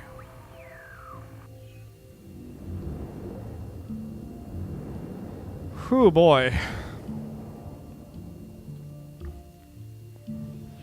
Alright. Let's see. Yeah, by the time I even got here, they're just down to their bombers. So, like, my Uber turret is very good. And even the standard turrets are very good. So, yeah, my plan is... Yeah, there we go. I didn't even really have to participate all that much. I mean, again, while you're here, you may as well collect spice and kind of make sure that they didn't actually break a building. Because it's possible they may destroy a turret while you're en route. But that's all they can do. And I remember when I did this the first time, I didn't do that. Okay, we're gonna... Oh god, this one's gonna get heavy. The first time I did this, I didn't do that. What I did was I would put down one colony without any defenses just so I could recharge my health. But if they attacked that city, then they would take it immediately. So that's why you need to take the time to get your cities defended. Because if you don't do that on the front line, well, that's just silly. I mean, even just in war terms, that's just silly. In the military, you don't make a forward operating base and then just leave it without guns. I mean, you still need to defend as you go. But you still don't have to fully colonize every planet you come to, or even every solar system you come to. Just as long as you have one colony that has maximum turrets, and then you're okay. Like, the problem is that having maximum turrets still requires you to get a planet score to T3. Because if you're at even T2, you cannot have maximum turrets. You can still have your Uber turret, which should be good enough for most things. But you still need to have your basic defenses ready. Whoops, just activated the shield accidentally. Well, since I've got the shield up, I may as well take advantage of it.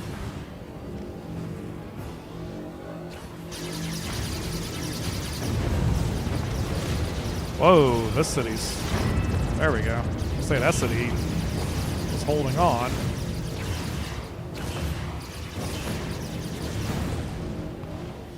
Alright. Do you have to go to the middle to finish the game? Not really. It depends on what your definition of finish is. And I know that's a bit of a cop-out, but Spore is one of those games where, especially once you hit the sandbox or the space stage, it's more like a sandbox. So, like, you can define your own goal. The most basic achievement is that you get what are called the badges. Let me get out of this and I'll show you what those are. Okay. So your badge count is at the bottom here. So this first chunk is your first badge. You can see my cursor, right? And then this chunk is your second badge. And then this chunk is your third badge. There are 10 badges in all, and you get them just by doing things. It doesn't matter what the things are. So like terraforming gives you certain numbers of badge points up to a maximum. Fighting wars gets you badge points up to a certain maximum. Terraforming does, I think I said terraforming, colonizing does, trading does, getting money does, buying tools does. Literally everything you do gives you some badge points. So the basic goal can be to just get 10 badges. Because once you hit 10 badges, as a race or as a species, you are considered, like, the most evolved you can possibly be. So, and that also earns an achievement. So, at its core, you could declare game over once you have your 10 badges. But there is no real final goal per se in Spore. Like, by lore, your people want you to get to the center of the galaxy. But you still play even afterward, and you can do whatever you want. And you can...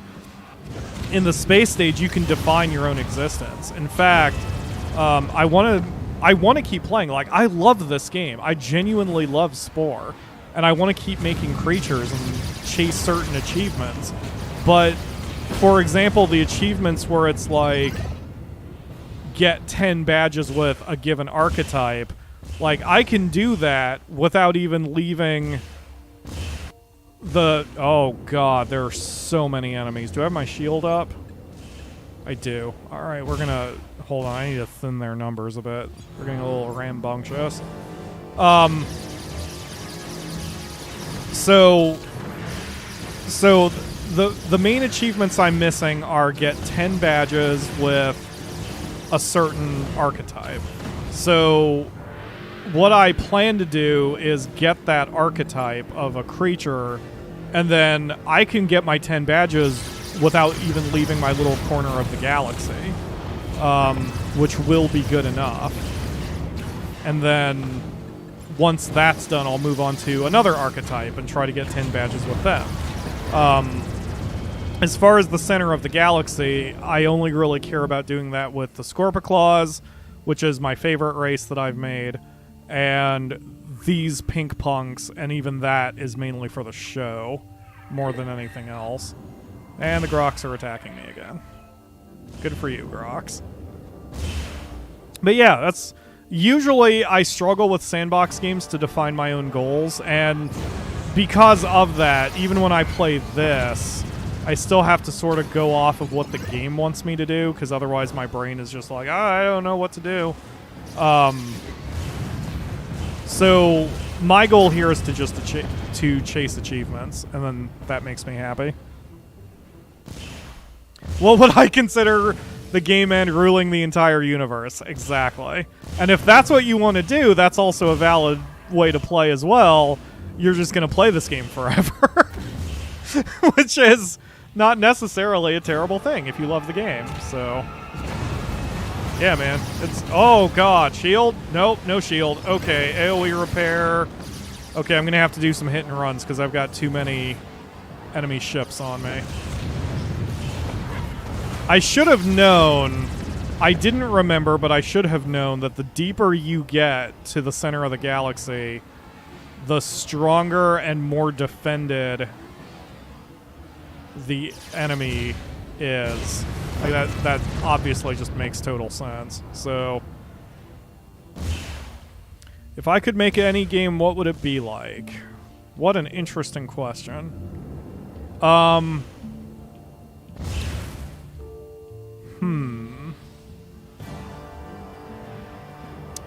You know, there is a game that I want that does not exist. So, I would say that one, and I will describe that in just a second. I need to kind of concentrate for just a minute so I don't die. There it is. Whoa! Okay.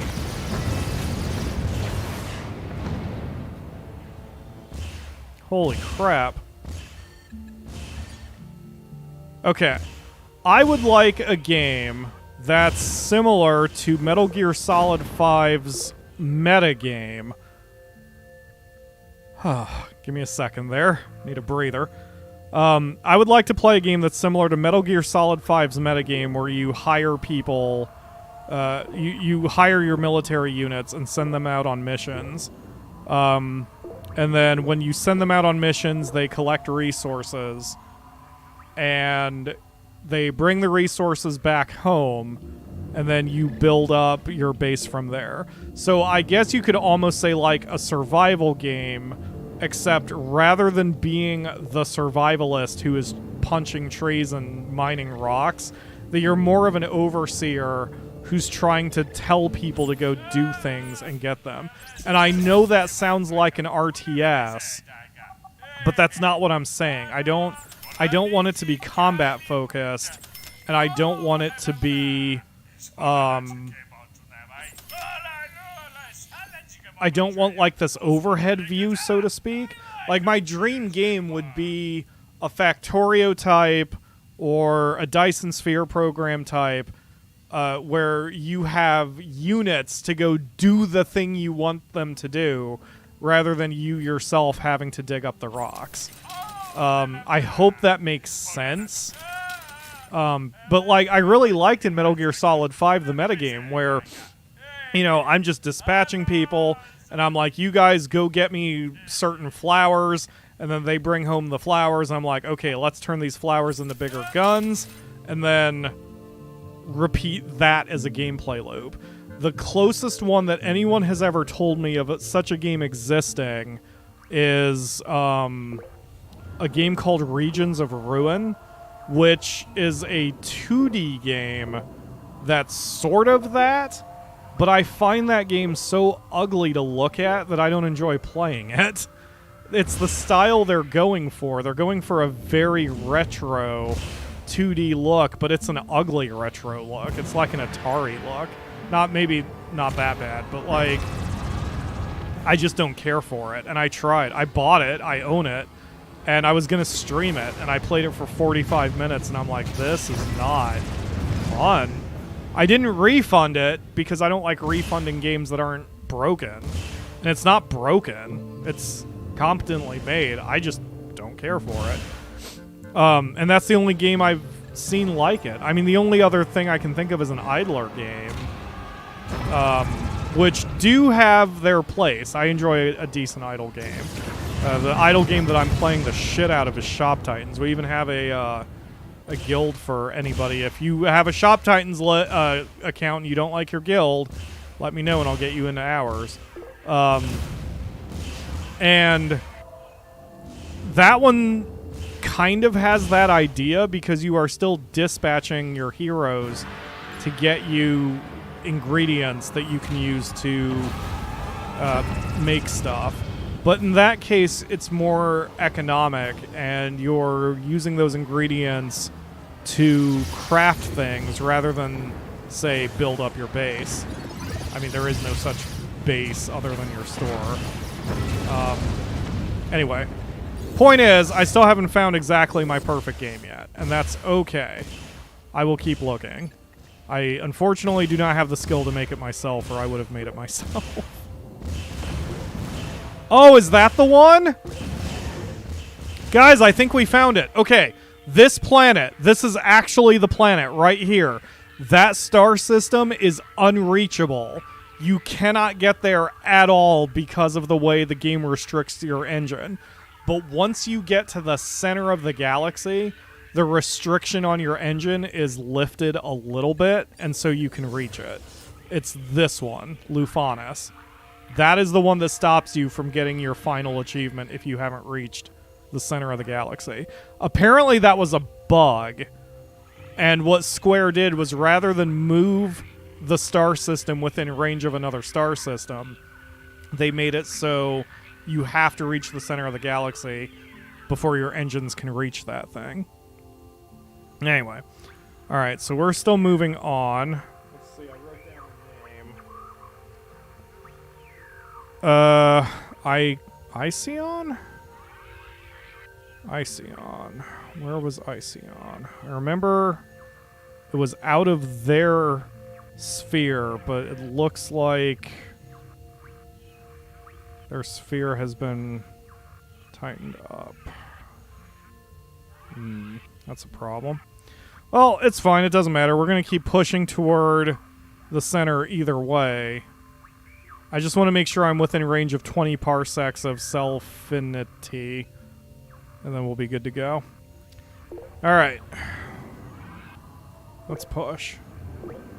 Bombing run commence! Or continue. Anno! Anno is an excellent series. I really, really like Anno. I am partial to Anno 2070, I believe? The first one where they went to a modern setting. Although, I'm not particularly good at Anno, but I do love playing Anno. But, oh god. But I am bad at the historical ones. The most recent one I played some of it, and I just am not very good at it. And I'm not sure what I'm doing wrong in Anno. There's something in my general strategy that is incorrect, and I'm not sure what my... Oh, Jesus. Holy crap, they are getting so much angrier now.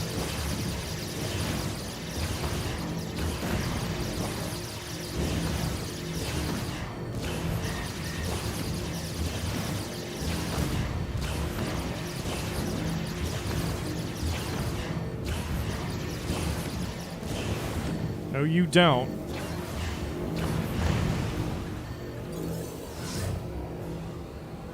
Wow. It's probably their number of turrets that are fucking with me, because they didn't used to have this many turrets in their bases. Yup, my AoE heal does not work if I'm shielded. That's interesting. I just had to use it again just to verify. I mean, that doesn't really matter, because I can always just leave the planet and then use the AoE heal, but wow. Wow, wow, wow. Holy crap. Is that the Grox homeworld? No.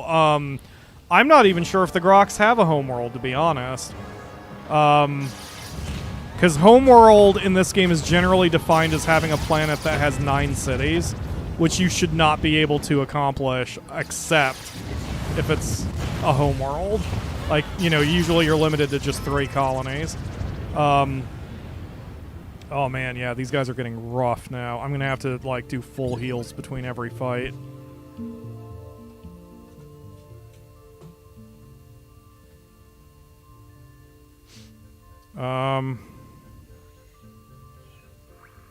Okay. Yeah, wow, I'm still within their influence. Jeez, man. Alright, hold on. This planet is nothing, but I'm coming down here so I can get this ship off my back so I can figure out where I am. Oh, and I'm being attacked by pirates. Well, that's nice. Okay, well, now they're all dead. Okay, so...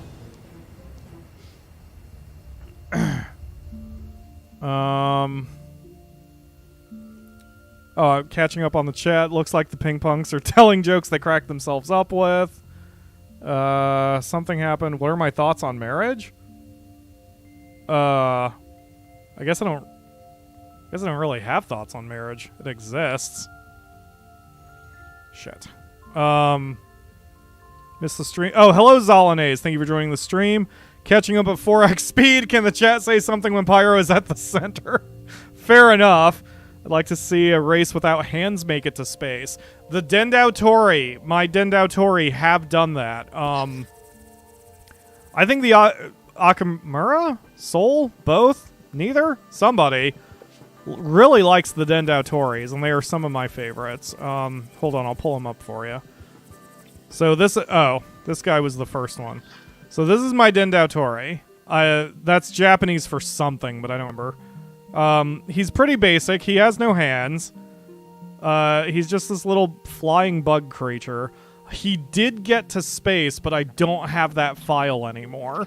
So it is an interesting... Yeah, he's got a lot of eyeballs. It is a fun challenge. You can also make it without eyes or ears. The game fucks...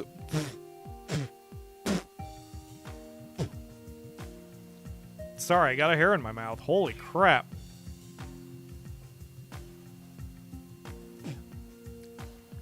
Goodness. It is possible to even get to the space stage without eyes or senses. And if you play a race with that, then Ledge says kill it. I don't think Ledge has seen the Taboof Latoof. Because if Ledge sees a Taboof Latoof, he will absolutely want to kill that.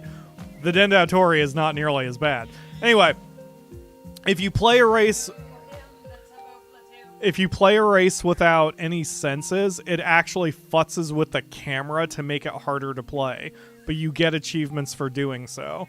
I mean, like I said, I'm going to keep playing Spore, even once we're done with this series. So if you guys ever want to see, like, another run or something, let me know. I wouldn't mind doing another run of it.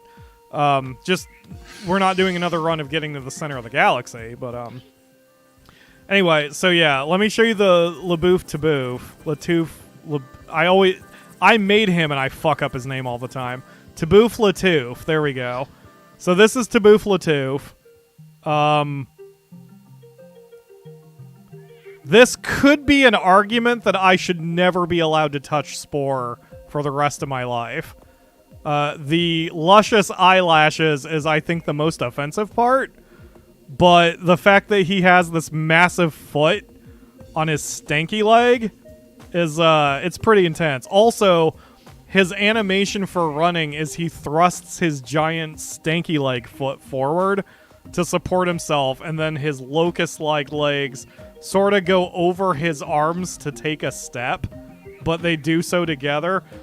It is pretty horrendous. He also has little tiny bear ears.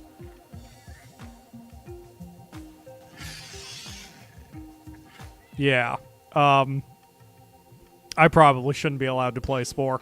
Alright, so let's see. What is my range to the last planet?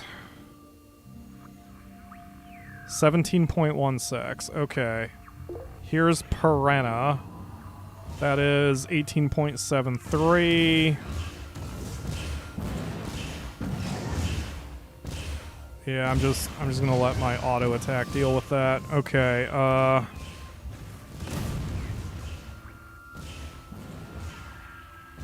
this might have to do. But it's awfully high up. Well, maybe not. Maybe it's not so bad. Can I get 1.7 closer? No. Alright, yep, this is it. This is our new base. Do you think you'll do more Spore after Pinkpunks? I would definitely watch it. I would love all the Spore content. You know, shockingly, Spore... So I've talked about before. Don't know if you're a new subscriber, Jessica. I've talked about before that, like, I do have to pay attention to the numbers when videos get made and all that, because this is a business and all that. Monster Rancher and Evil Genius puts asses in the seats. However, the numbers for Spore have been rather exceptionally good compared to my normal videos.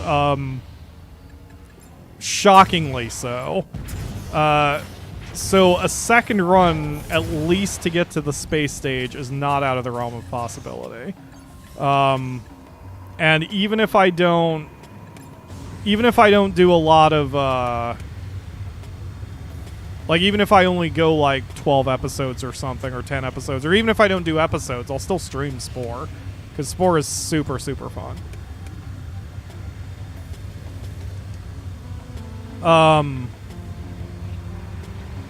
And in fact, I've even thought about doing tutorials on, say, the things that,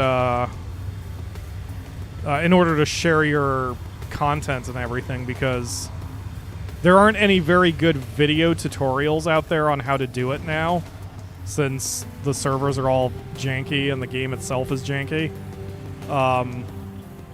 So I've thought about doing all of that. Oh, Akamura, did you see that I got FNAF? Because I don't think you saw that. Here, I'll show you the Foxy. I won't show you the rest of it. Yeah. This one looks awful. I mean, it looks alright. It looks fine, but it's pretty weird. But then this one's pretty decent.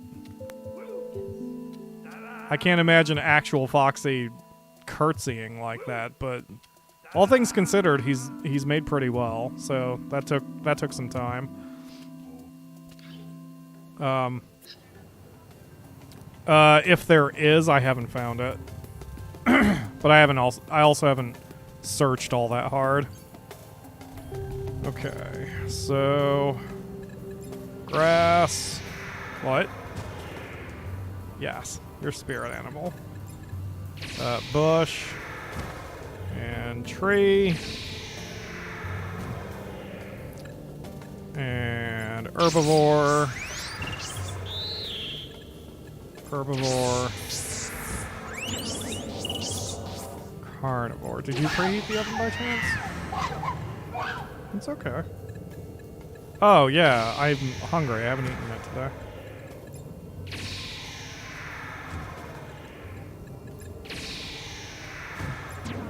No. Because, like, well, I don't know how long I'm going, and the garlic, but I know I'm going to go a bit too long for the garlic food. Because the garlic meals don't take very long. Like, they only take 11 minutes. This is definitely going to take me longer than 11 minutes.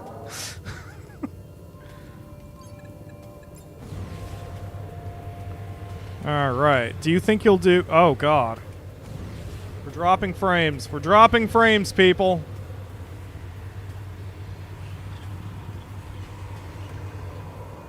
Oh, now we're green. I think we're okay. After that one time, I'm very scared now about dropping frames. It makes me very upset. Oh. Are you doing anything heavy online?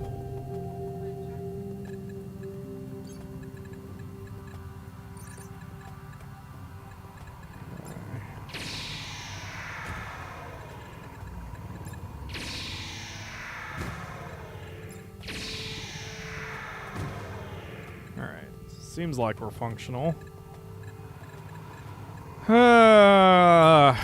It better not fuck up when we get to the center. I will be upset. Here's the thing about the center of the galaxy, and part of the reason why I'm wanting to do this like this. You only get to see the center of the galaxy cutscene once. You cannot replay it. So that's why I want to make sure that we get it recorded. I mean, it doesn't matter. You get to see it once per species, you know? But, like, I want to make sure that we get it on camera. For posterity and the such. Pink, but why did my... Wait a minute. Did this log me out? No, you didn't log me out. You're just being strange for some reason. Okay. Gotta love that janky code.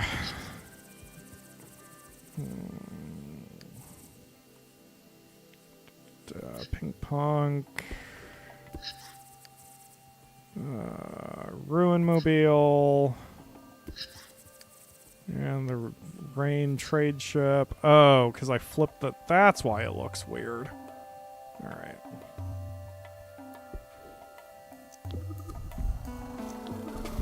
I take it your pills have worn off, the Akamura? That particular reference... Oh, I was gonna say that particular reference was a bit random even for you.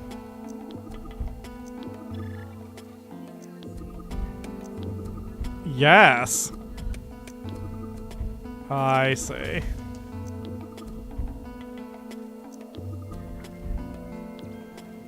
Okay. Done. And lots of spice. Yeah, now we're sitting on 11 million bucks. May as well just rebuy all my tools.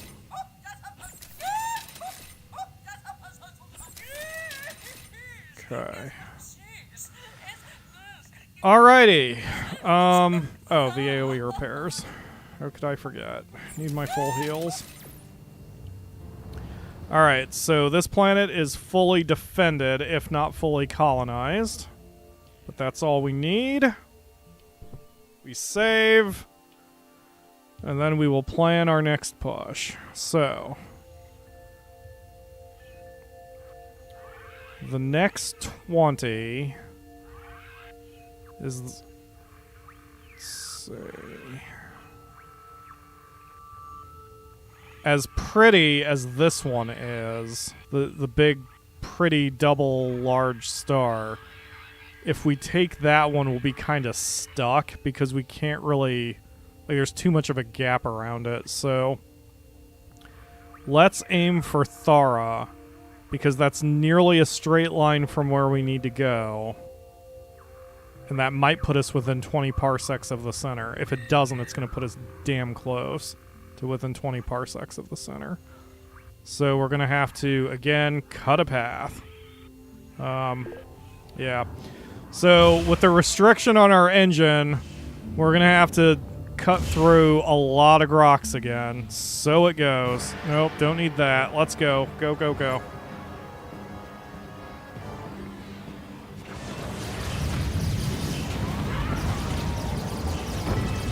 Yeah, I'm going to be eating a lot more shots now, too, because... So, the reason you want to put a ton of buildings down, it works both ways. The more buildings that the enemy has in a colony, or you, the more buildings that are in a colony, the more damage the central structure takes. So, that's why you're seeing that their colonies have a lot of buildings now. For that reason, they're making it harder on you. They're trying to stop you.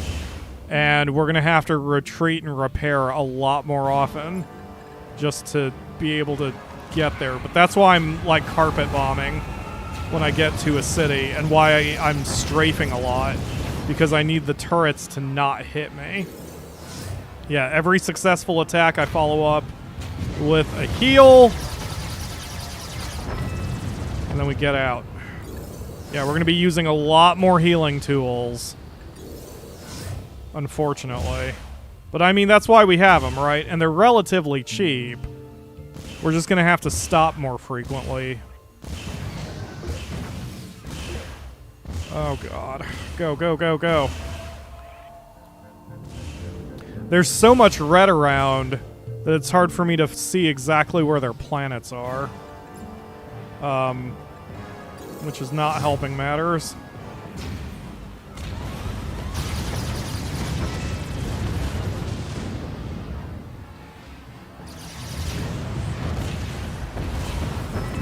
Good. Okay, that wasn't bad.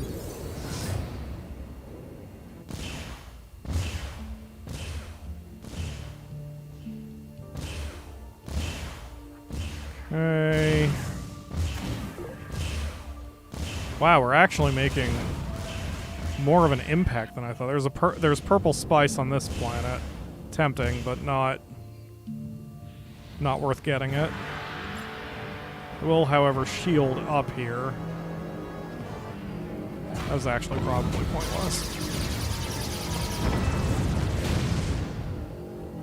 Because there weren't that many planets around here.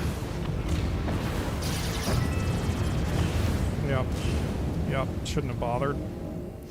Oh well, that's fine.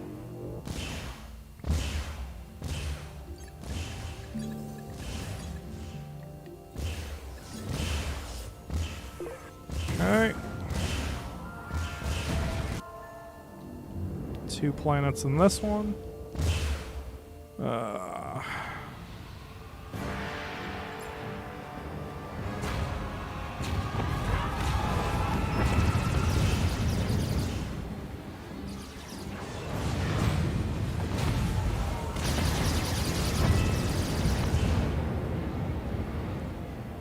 Oh man, I really... If someone was bored enough, I would have asked a volunteer to keep track of how many planets we are destroying during this conquest, because we are cutting one hell of a path.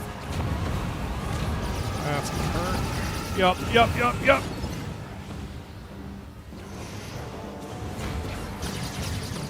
How the shit did I do this without healing back in the day?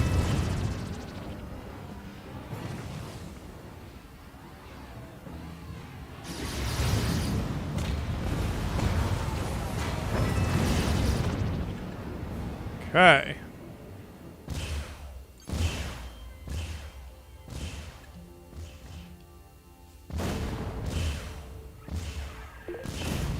Is that another Grox city? Oh, no, that's my city. Wow. It's bad to mix up the enemy bases with allied bases. Just too much nonsense around this. Oh, they must have just made this one. Fantastic. Yeah, the Grox spreads, as I've said, and they spread like a normal race, which means that, you know, they do have new planets. Even as you make progress, more will pop up, but they will be very low defended.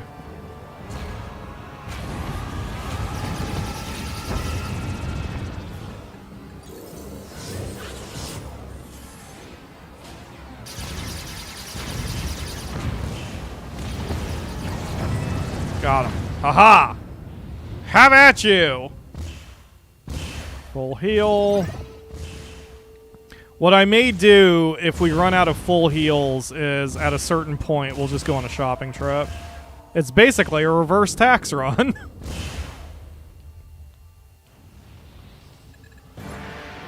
I mean, even having 25 to 50 is lasting us a while, so... Given that I can buy 4 at every colony, it won't take that long. Okay.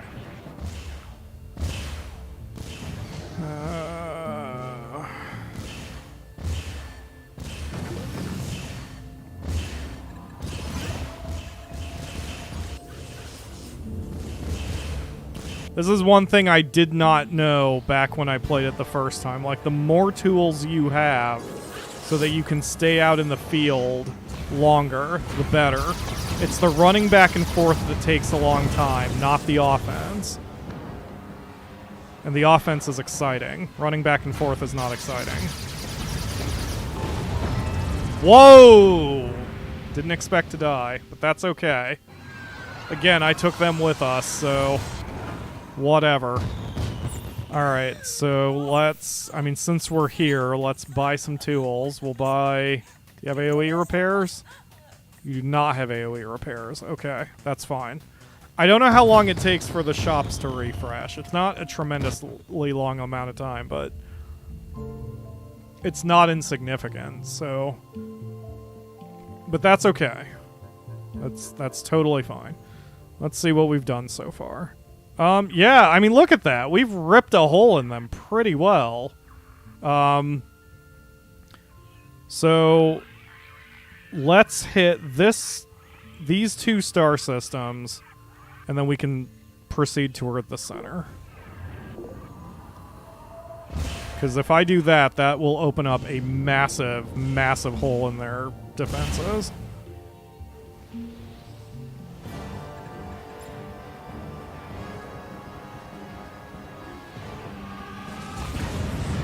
The other danger is, since all of these are T0 planets, when you go that close to the surface, you're going to take damage anyway from the planet itself. In this case, it's the thunderstorms, but every T0 planet has their own danger. Oh my god! Every T0 planet has their own danger that will wreck your shit, so you just have to strike quickly and then get out, or you will die. Go, go, go. 2 planets in this system.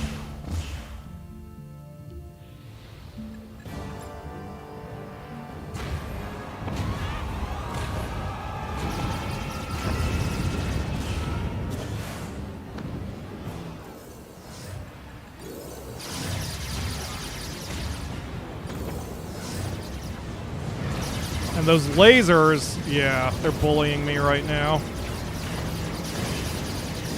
The turret lasers can push you around, so can the ship lasers, but like that's what's messing with me, because what they're doing is they're bullying me off of their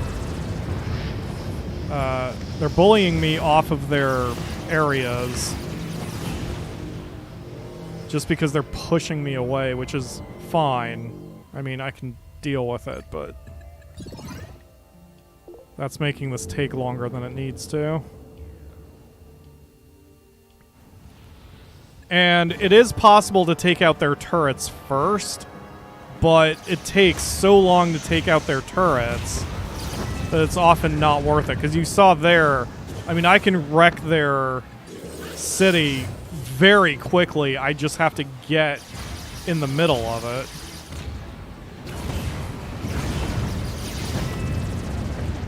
And then it's okay.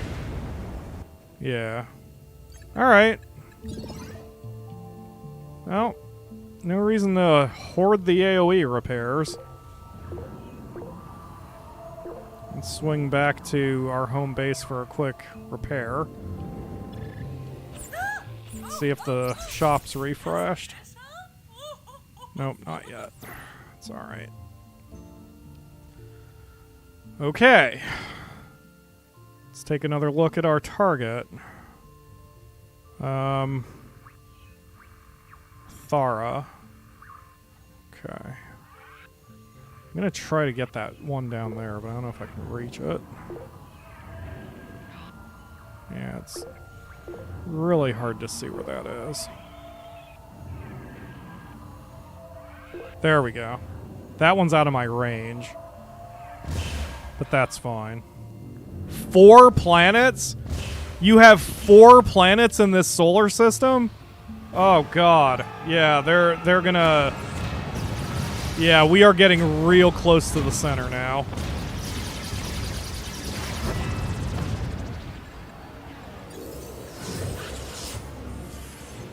Go, go!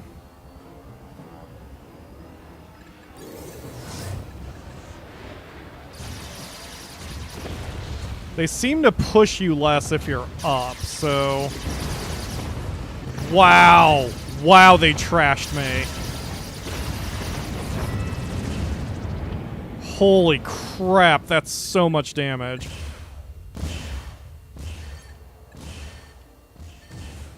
Alright, I'm gonna let my auto turret take that one out. And then I'll do a full repair once it's done charging.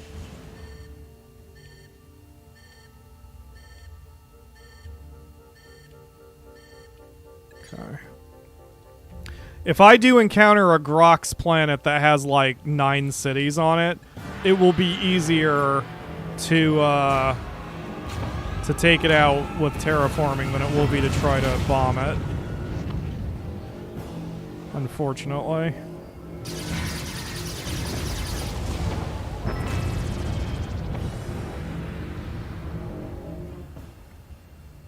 Okay. I wish there was a tool that let you change your cooldowns to, or make your cooldowns a bit faster. Because that shield, I mean, the shield is helping me get done with this garbage quicker.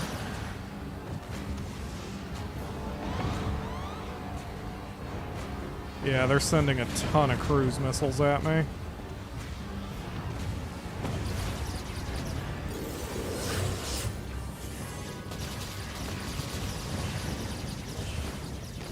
Oh my gosh, yeah. There's like no reason for me not to just do a quick bomb. Because they are wrecking me way too quickly now. So we go in, we dive bomb, we get out. Like that's all we can do now. They are hitting way too hard.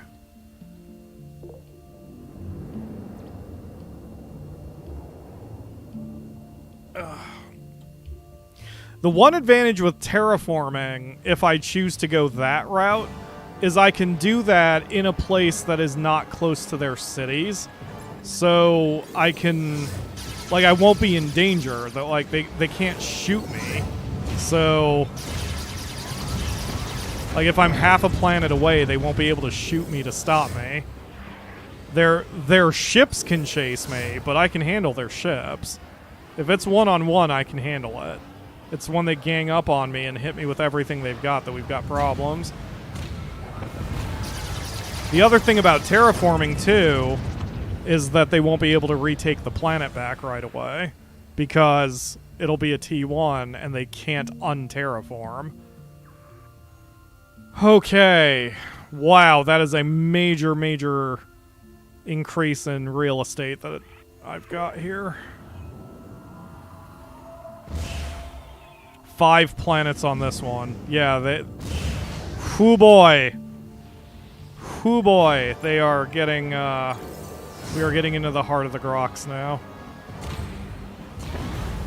Is that 8 turrets?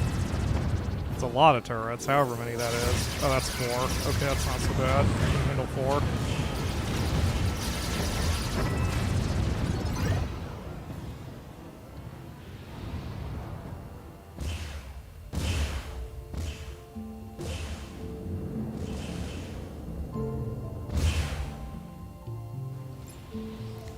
let's take out this escort before I bomb. Okay.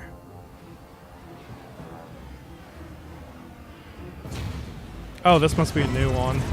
Yeah, they only had the one city that was completely undefended. More of that, please.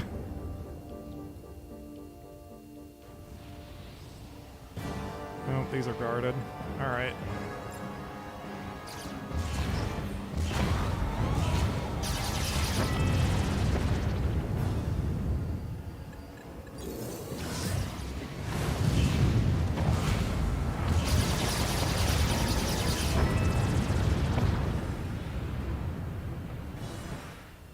Whew. One more here.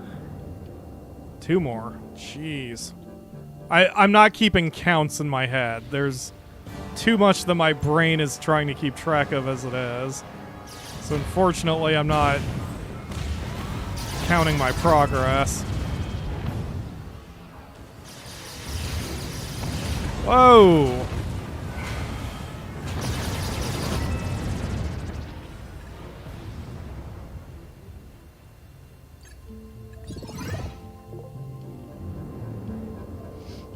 Yeah, we're gonna probably have to... Not even probably, we will need to do a shopping trip after this bombing run so we can get more AoE repairs.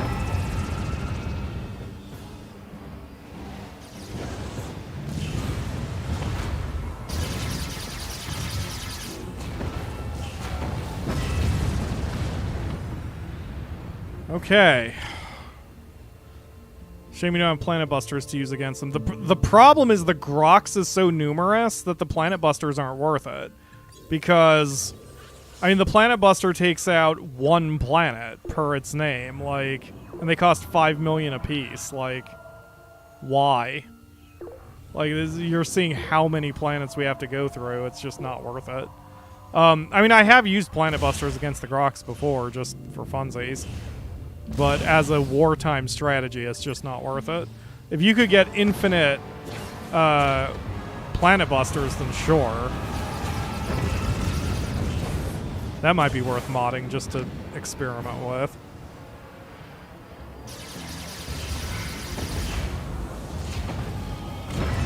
Because I believe Planet Busters are used from the solar system map. Like, from this view. So you never have to worry about anyone trying to stop you.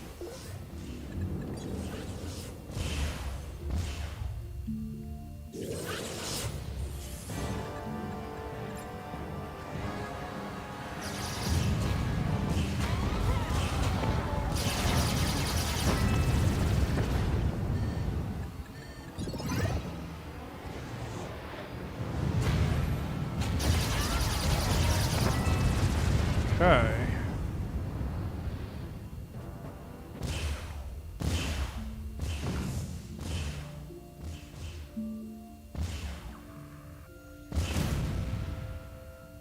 Okay, now I'm even more... Okay. Go this way. I mean, again, we're making progress. It's just getting a little rough with how many enemies we're dealing with. I wasn't expecting this to go 4 hours, but... Looks like we might be going just around 4 hours. Oh god, oh god.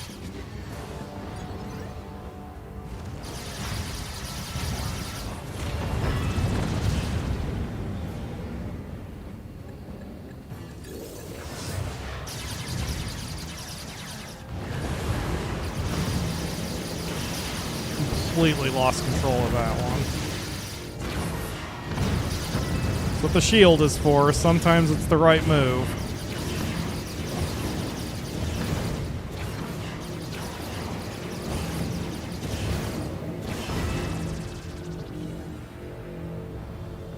Okay. Yep, we can't get too much further without having to retreat, so...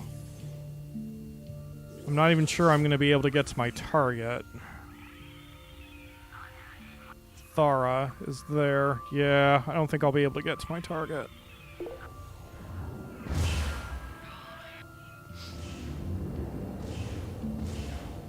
Does a Planet Buster completely delete a planet from existence? Yes.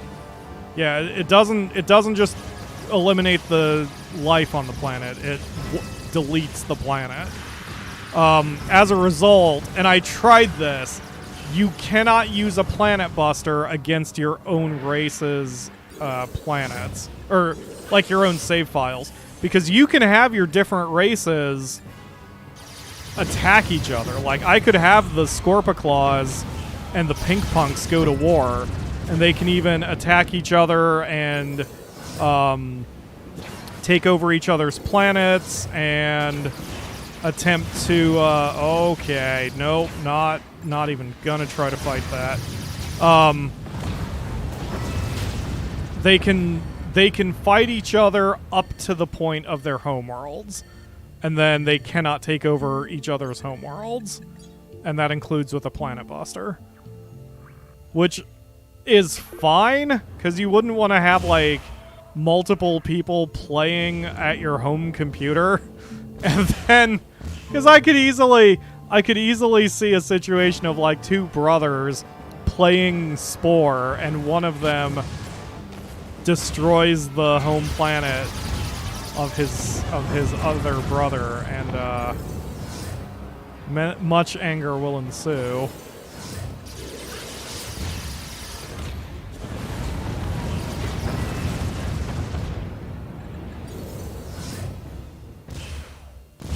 Pyro in slow-mo?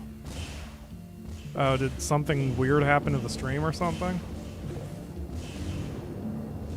I've got greens across the board so far. Hopefully it stays that way.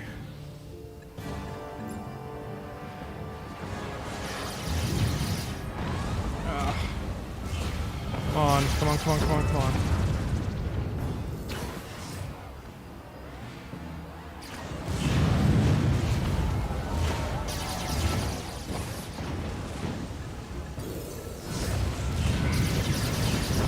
Whoa, whoa, whoa. That was close.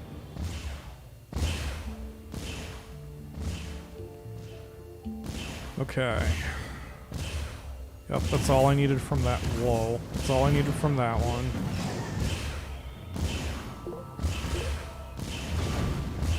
Yeah, I have a feeling we're going to have to go on our shopping trip before I get to the next star system I want.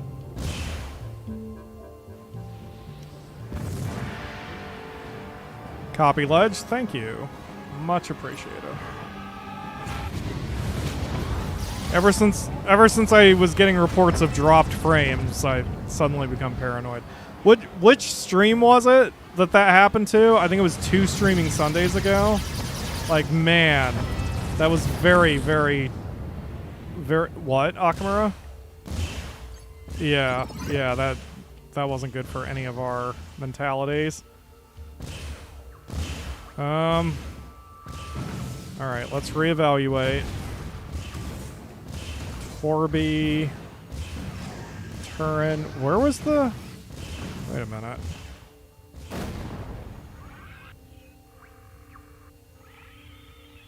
Because I know it was past this stuff. Horrible. Thara, there it is.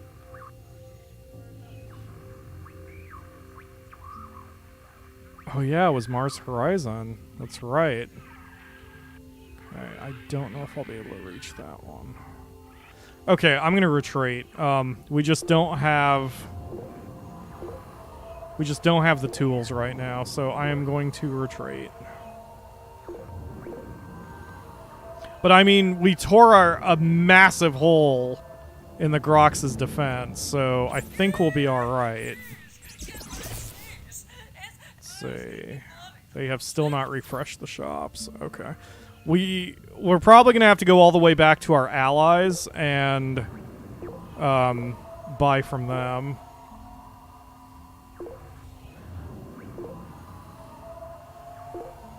A peaceful journey.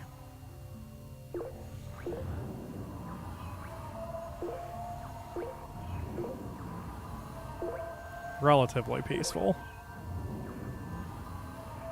Okay, can go on a little tax run for this economic stronghold. Hopefully these guys have refreshed their shops. That'd be helpful.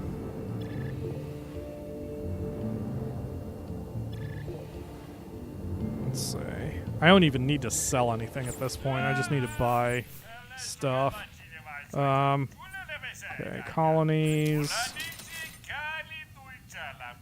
AoE repairs. Okay, this star system has refreshed its shops.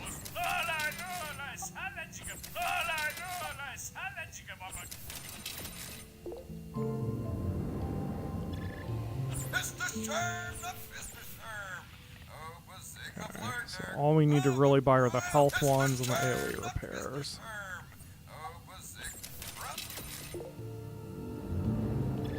I have like close to 50 before trying that again. Just a quick supply refresh. And it won't take that long. Like, even if they manage to retake 1 or 2 of the planets that we took, I mean, that's all they're going to get, just 1 or 2. It's not like we're going to lose a ton of progress here.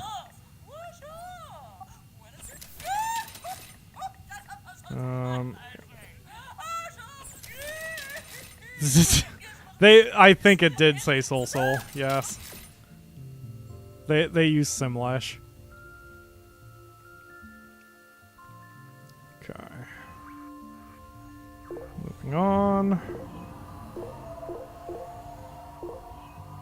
And of course, if the Grox do take back over in the areas we've already secured, I don't mind taking them out again, just so we can keep an open path between our planets. But they just do not seem to be that, the Grox are just not that aggressive compared to what I'm used to.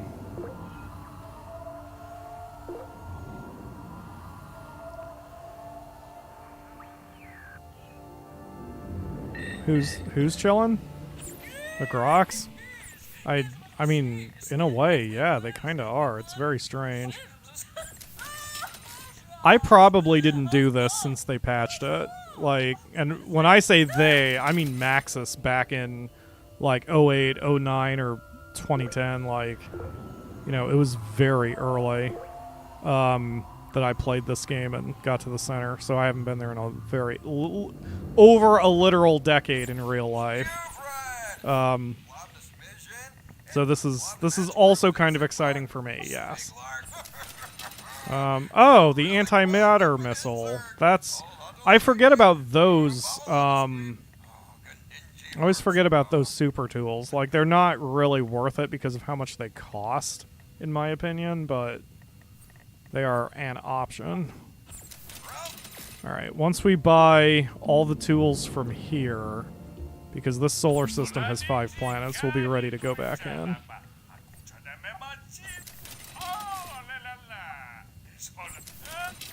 Just 2.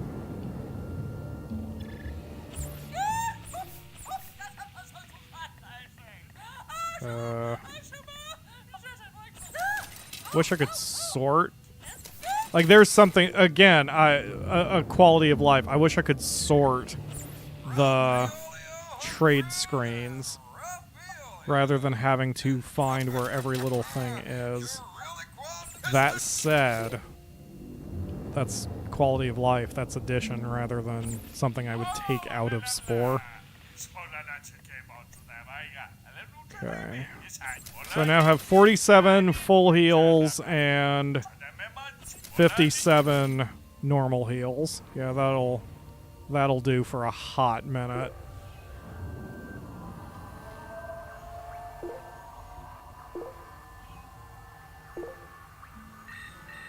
It's alright. You don't have to defend them. They'll be okay.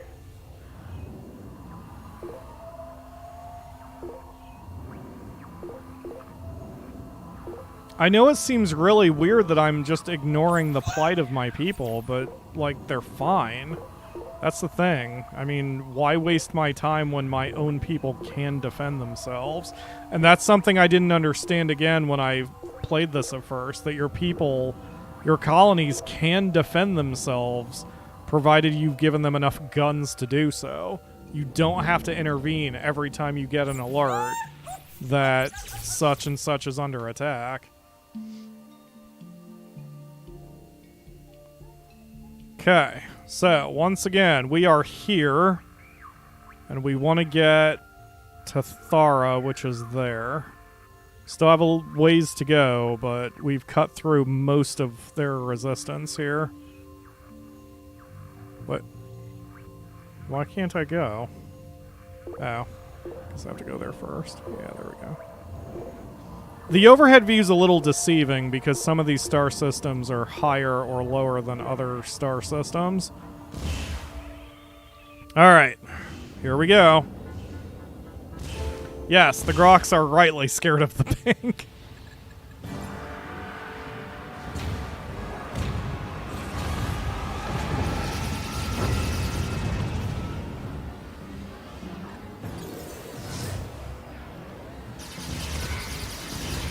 It seems the first city does not... the first city in a given planet is not ready for me, so they seem to get hit. Or, like, I can do more damage quicker against the first city, and then the second city I have to either pick them off from a distance or do something else. Like, it's almost like they aren't ready for me, you know? Which kind of sort of makes sense.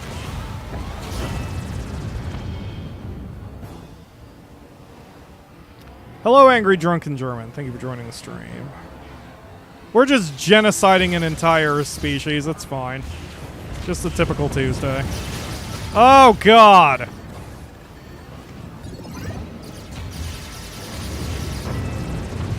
Alright.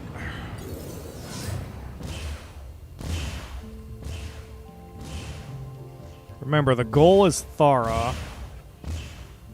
At the moment, nothing else matters. We just still have to cut a bloody path to get there.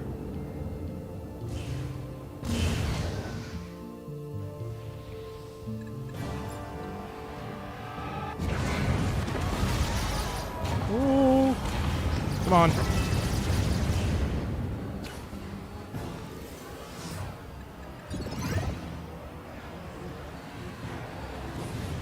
You know, I think if we do another tax or shopping trip run, I should finish out what I was doing with getting Trader 4 so I can get the bigger health packs, because the small health packs are just not... Oh, I can't even reach that one.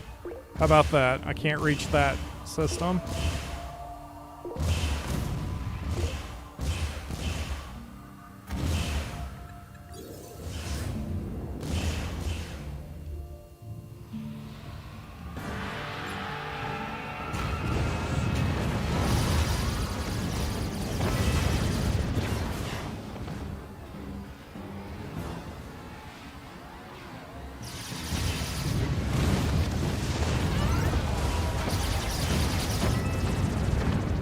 I keep forgetting I can pause. That really would make this easier, because it's like the second I think we're going down, I can just pause, heal, and then continue. I keep forgetting that's a thing because I've never done it. Go, go, go. Dive bomb. Boom, boom, boom. Suck it. Okay. And then do that. That. And then get in there. That is so many lasers.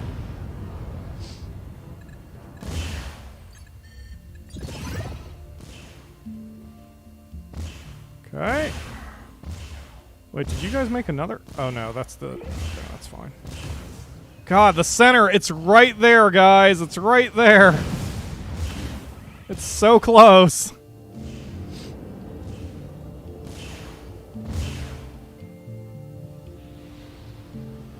Okay.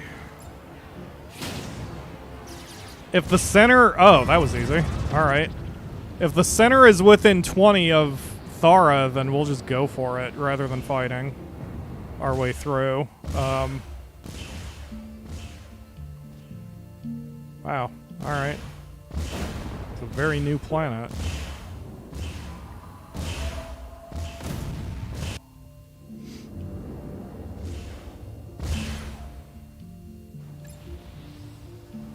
Come on.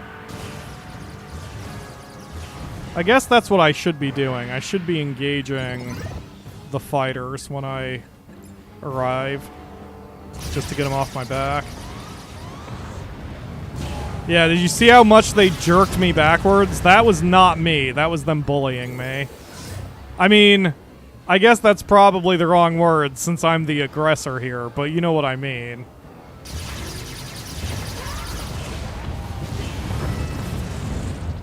Okay.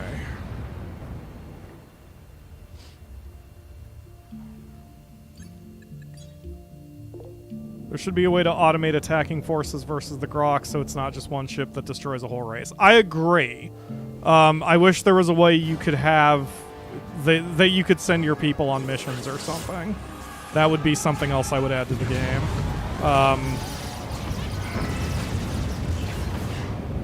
I get why they did it. Like, they... See, here's the thing about video games. They want the player engaged, right? Like...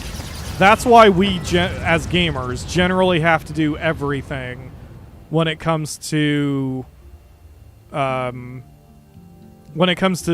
strategy or action. Like, you can never rely on your teammates, and part of that is shitty AI programming. But part of it is also that, like, by design, games want the player to be engaged. I argue that, like, the game that I would want would be one where I don't have to engage all the flippin' time. You know, being the commander of an army or something.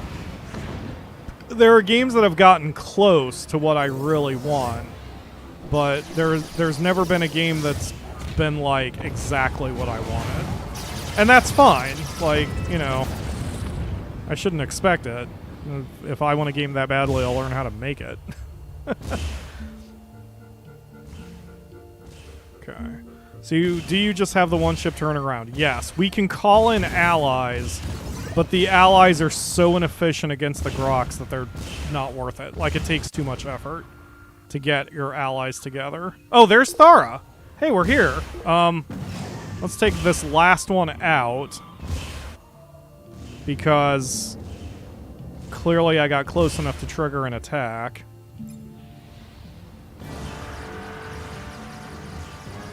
And then we'll reevaluate.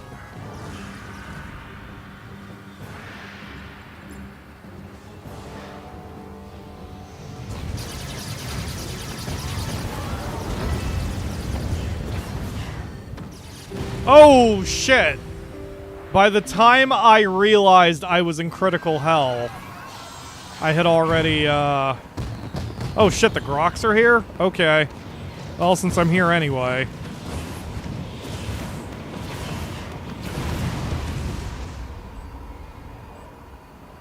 They're definitely not clear. They actually destroyed one of my buildings here.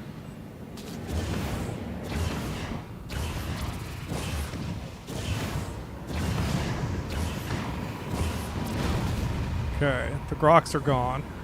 Alright, yeah, they destroyed my bioprotector. Or my biostabilizer. No, my protector. Damn. And it looks like... Oh no, all the turrets are alive, and so are the buildings. Okay, cool. So all I lost is that one building. Wait, does the AoE repair work on buildings?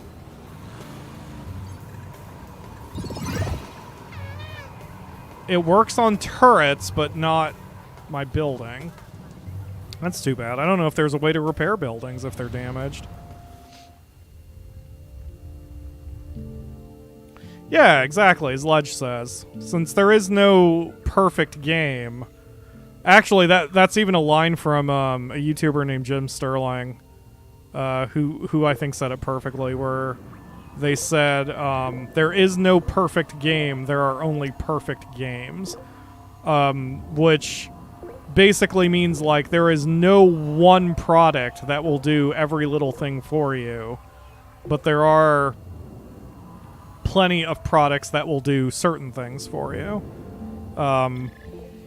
And, you know, that's why I keep going back to certain favorites, as do we all. Okay, so what was I doing back here? Oh, nothing. It was a mistake. That's right. Yeah, alright. Let's I'll buy one bioprotector to bring back the one that got destroyed. Okay.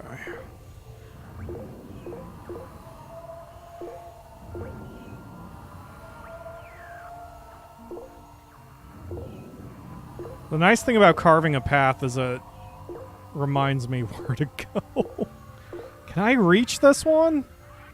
Oh, that's so obnoxious that I can't reach it. Okay, that's fine. Alright, so Thara. Oh, right, we were down to the last little bit, and then we can go get Thara. Yeah, let's finish off this last planet, and then we'll settle Thara.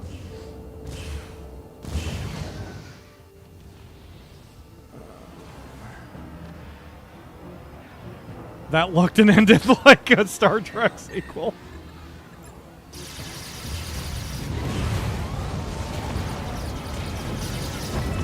Okay.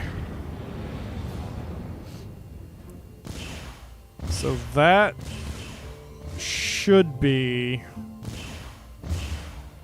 Yes. Okay. Thara. Gonna follow me? Gonna regret it. Okay. Oh my god. The center is just outside of 20 parsecs. Which, I mean, honestly, that's not so bad because if I have a forward operating base that damn close to the center, that's going to help me when we take the war to them. But that's it, man. The center is right here. It's on the same screen, so we are getting very, very close. It's a trap. I've been ambushed. Well, ambush is over. Okay, let's head over here. And we are going to settle and fully defend our single colony here. Nice thing is it's a T1 already, so I won't have to do very much work to get, or won't have to do as much work to get it ready. Oh, it glitched. Sometimes there's a bug where when you go to the planet and then you try to put something down, it wants to launch it into space instead. If that happens, all you have to do is leave the planet and come back, and then your shooty pew should work properly. So, yep, now it works totally fine.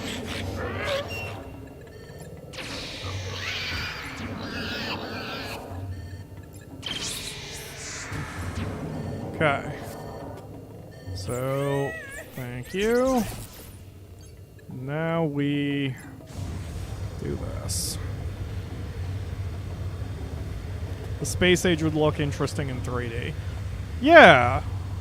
Like, Spore was way ahead of its time. If this game came out today and didn't have as much janky code, then... and actually had support, like... this thing would have, like, 2 or 3 sequels by now.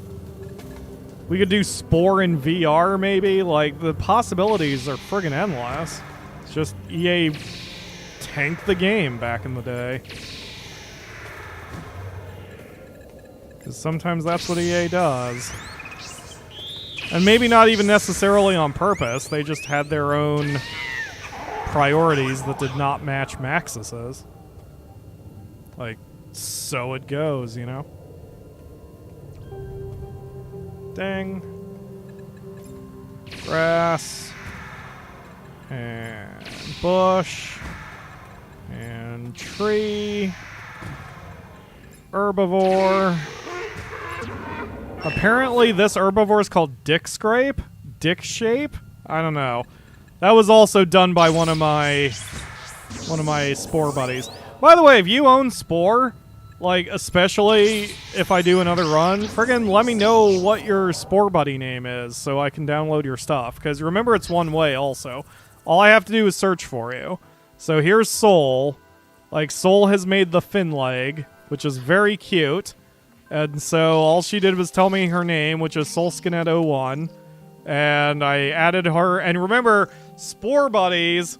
that is a good point, Ledge. You don't want to see some of these creatures in your face. So, Spore buddies are one way, so I can add Soul and she does not have to add me, or vice versa. You all are able to find me. I am PyroFalkon. We did find out, though, that for some reason it was really hard to find me. Like, Soul had trouble finding me even through my email address. So the other thing I recommend is if you can find, if you can find one of my creations, like the Taboofla Tooth, or let's see, where's my stuff? There we go. Or the Stumpy Willow or Scorpiclaws. As long as you can get to any of my creations, you can also click my username. See where it says PyroFalkon? You just click that. That'll take me to my page, and then you can buddy me from here as well. So there's a few different ways you can do it. You can also do it from the Spore.com website. It's very obnoxious. Like, you have to know like 15 workarounds to everything in Spore nowadays. But that's, again, because of janky, unoptimized code and Electronic Arts not supporting the game like they should have. But it is possible. You just have to work a little bit for it. So, anyway, my point is, if you want to add my stuff to your stuff, you should. And if you want me to add your stuff to my stuff, especially if we do another run, then, you know, I'll need your names. Alright, the Ruin Mobile, the Ruin Air Trade Ship, then our standard format.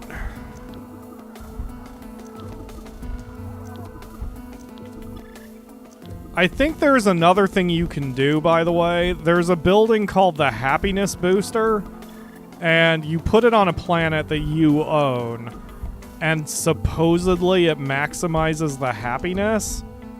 So even in my standard format, I could replace the theater with another factory and make spice faster. I don't find that necessary. However, it is something, depending on how you play, you may want to do.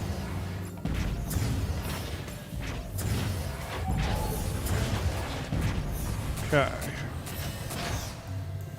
Then I would like to buy AoE repairs and standard healing packs.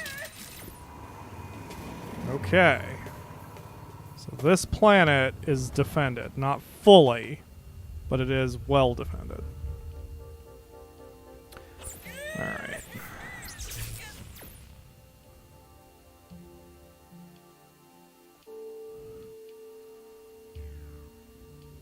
Okay. Yep, center is right there, just outside of my 20 parsec radius.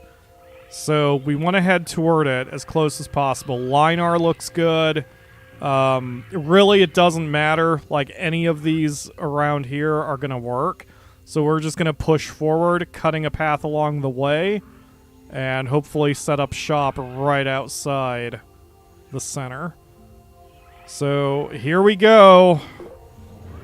This is going to be the second to last. This is going to really be the last push, because once we establish a colony again, we're just gonna fucking go for the center at that point.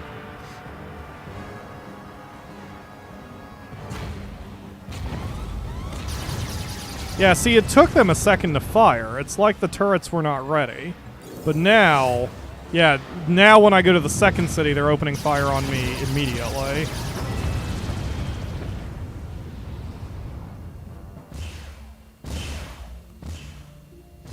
Okay.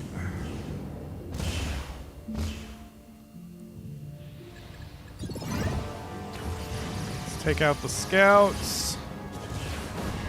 I mean, taking out the scouts, if nothing else, it slows them down from pushing me around when I start attacking the cities. One less source of enemy fire, I guess. And the bombers are the ones I have to run away from. Those things are mean. There we go.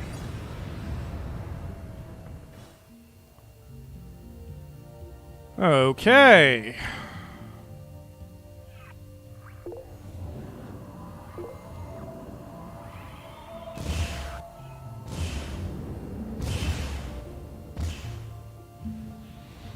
If this came out today, it would launch with new Facebook meta garbage and be full of microtransactions. Yeah, I actually don't doubt that.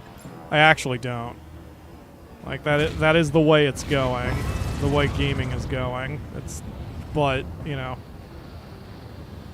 Let's see. All of my creations were nameless blobs with only the minimum needed for maximum efficiency. Honestly, a lot of mine are like that. They have ears. Like, the game has ears that you can add. But I very, very... Oh my god, that is so many scouts. Alright, we're gonna shield up. I almost never put ears on my monsters because it doesn't matter. Like, sight matters. Having eyeballs matters because it can fuck with the graphics if you don't have them. But ears don't matter for gameplay terms, and I tend to be very function over form. That's why my Sims houses always look ugly, because I'm more concerned about making sure they function right and flow right than I am how they look and whether they look real and lived in.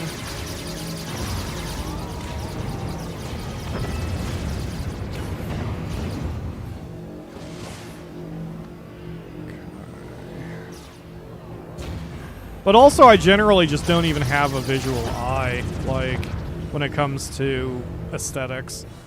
Like, I try. I like symmetry, but as far as, you know, what makes a pretty house or a pretty base or a pretty creature, like, I don't know. I don't know how to any of those things.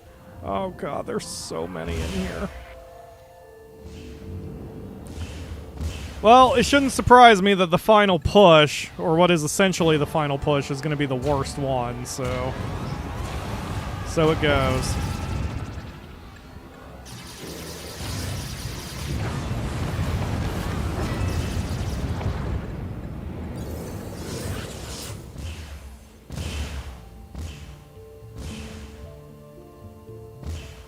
Alright. Well, I made a hole. That's the one I can't reach.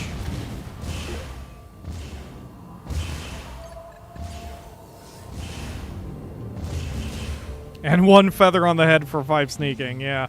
There's also, like, there's some really long-term achievements, like get every part available in creature stage, I think, is an achievement. And I've never done any of those because I lose my patience before I get them done. But, I mean, like I said, for Spore, it's one of the rare games where I want to achievement chase just because I find the game really fun, and that's how I can... You know, that's a goal that can be set for me since I'm bad at setting goals in sandboxy games. It's been a while, but can't you trade spice and conquer with money as well? Yes, but not the Grox. They're not going to listen to you and try to be nice and trade. When you go for reaching the center of the planet, like, you are going to fight, and the Grox even have special coding that if you get close enough to the center, they will engage you. It doesn't matter what their relationship is with you at that point. And I believe, by lore, they are the protectors of the center of the galaxy or something like that. Like, they're trying to protect the secrets of the center of the galaxy. So that includes killing you if you try to get too close. And with respect to whoever mentioned mods earlier, the one reason I don't ever take that into account when I do my Let's Plays is that I think that cheapens what the game is, in a sense. Like, yes, mods are fun and fine, and I don't give two shits how you play. You can even cheat to high heaven. But, like, if your goal... Or, you know, for me, if my goal as a Let's Player is to also kind of teach the game... which is sort of how I like doing my Let's Plays, I think it doesn't make sense to cheat. It's like, I remember when I wrote the strategy guide for The Sims on GameFAQs, and my first public writing, there were a lot of times where I got emails that were like, you know what would be an easier strategy? To just type Motherload and get infinite money. And it's like... Yeah, but that's why I'm writing a strategy guide and not a cheat guide. Like, fucking, what do you want? Cheats are cheats. Strategies are strategies. There's no fucking, I mean, there's a difference, you know? So I always found that a very strange argument whenever I got emails that were like, it was tone. Like, it was one thing about adding the cheats to the strategy guide, as in, here's something else you can do. Like, I get it. But when you're trying to write out how to play it legitimately, then it makes no sense to... Oh, frick. It makes no sense then to add, like, a cheat code as the one strategy. That's very silly. Because that's like saying, you know, if you're playing a couch co-op game, then, like, okay, a strategy is to play the game as well as you can and defeat your opponent in glorious combat and do your best. And let's say you're playing a fighting game. Here's how to use your main. Here's their combos. Here's their final abilities. Here's what their range is. Here's what they're best at fighting against. But then, if I emailed someone who wrote that and was like, you know what would be a better strategy? It's to kick your friend in the shins and then throw them out of your house, and then they won't be able to control their character anymore. Like, fucking yeah, that works, but it's sort of against the whole point of the flippin' game. Oh god, I'm dying. Alright. That is so many scouts.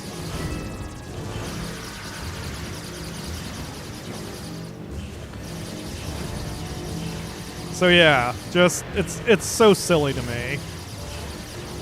Like, again, I don't give a shit how you play your game, but if you're wanting a strategy guide, it should be a guide about strategy, not a guide about cheat codes.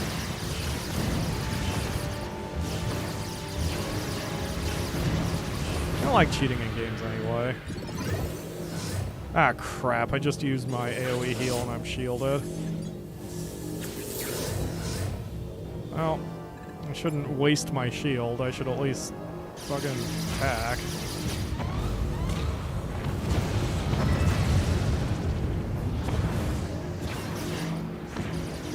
Exactly. Unplug your opponent's controller. You win. Done. Why even bother with a strategy guide?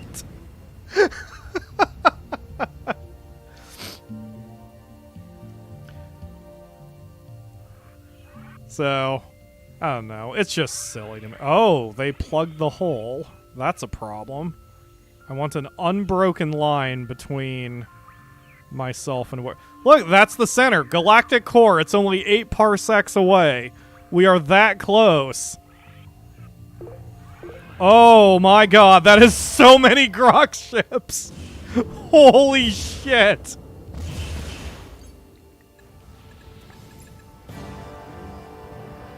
Go, go, go!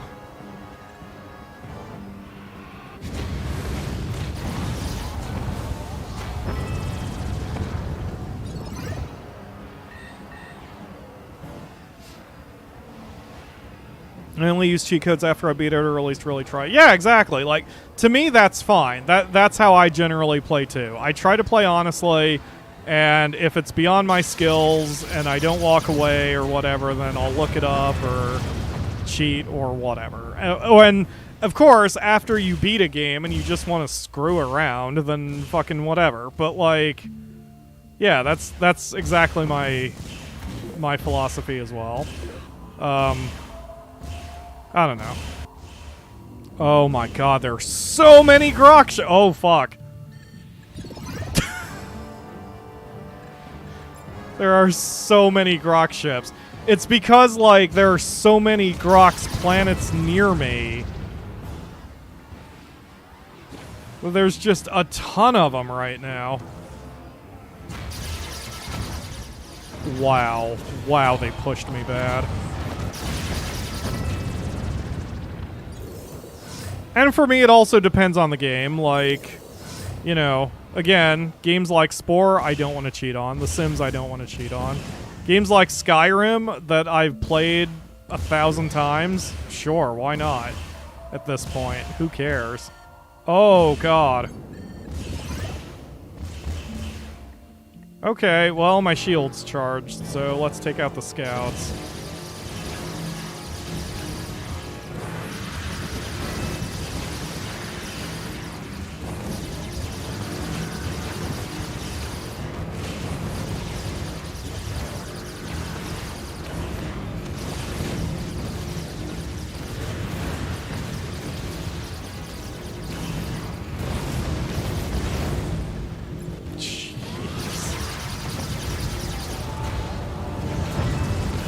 By the way, the shield is full invincibility. It also protects you from planet hazards.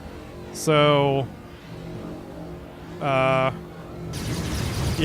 even on a T0, you can get right up in the face of your enemy and hit them with everything you've got.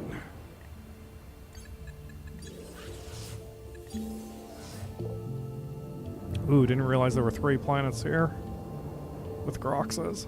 Grox.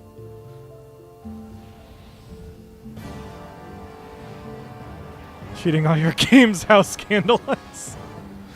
I've actually hit a hell of a wall in Hand of Fate, to the point where I had to take a break last night, because I got to the final boss of Hand of Fate, and he kicked my ass like 3 or 4 times. So I am certainly, well, probably going to stream that, just so I can, just so I'll have the audience, since I always do better with an audience.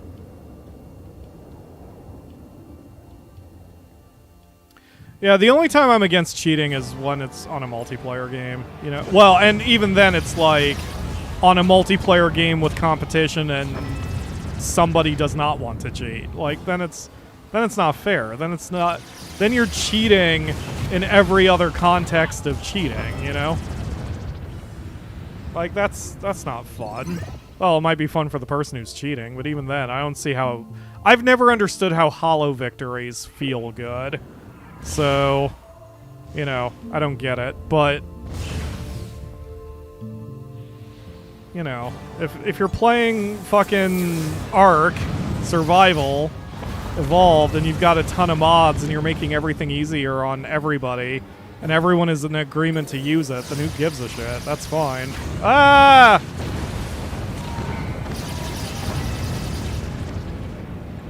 Yes, baby? What? Why are you crying? What's wrong? You're not the Grox. You're not the Grox. Don't worry. Oh, God. The hole closed up. Ah, damn it. Yeah, okay. We're going to have to... I'm going to have to be a little bit more choosy about my targets. Come on, come on. Shield, shield, shield, shield, shield, shield. Shield! Thank you. Alright, come at me.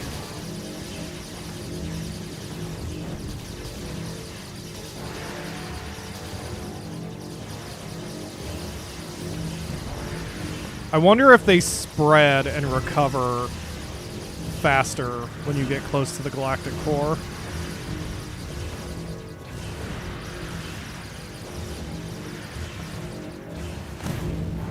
No, you don't.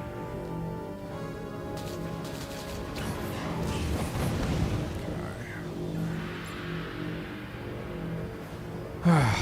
Easy controlled Grox.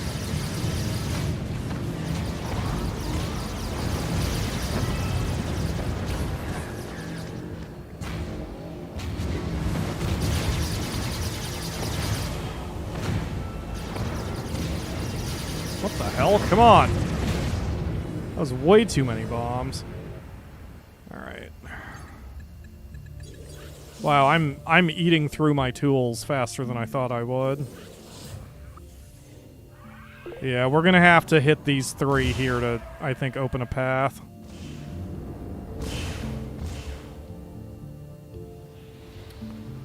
Did you burn toward the middle?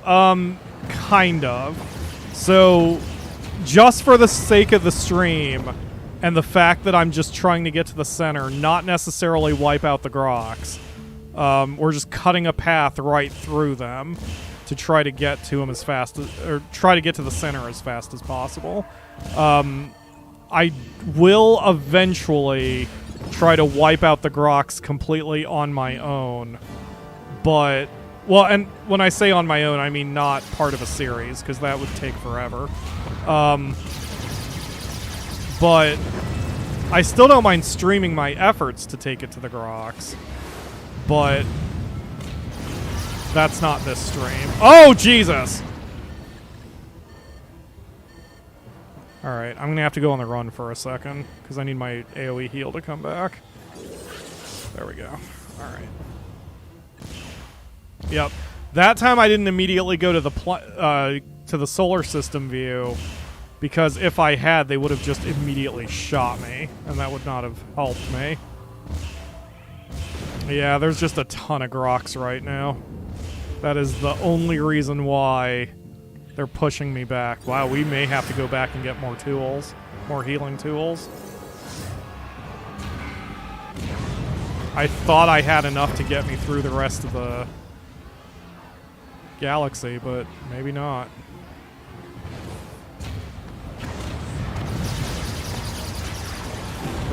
Wow. Wow. Is making it to the pink center of the end game. You can define your end however you want, really, since this is kind of a sandboxy game. By lore, that is your ultimate goal, to get to the center, but you don't necessarily have to make that your goal if you don't want to. Chasing achievements helps with that, like trying to figure out exactly how far you want to take the game. I mean, we have cut a hole in them.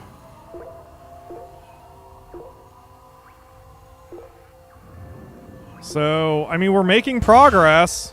We're getting very close.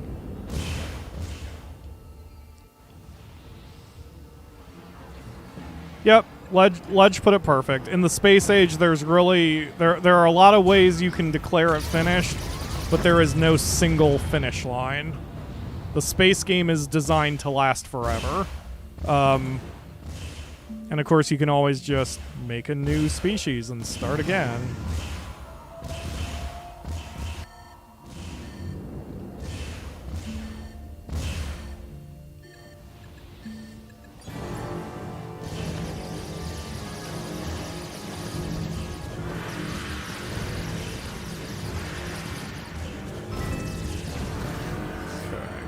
Quick.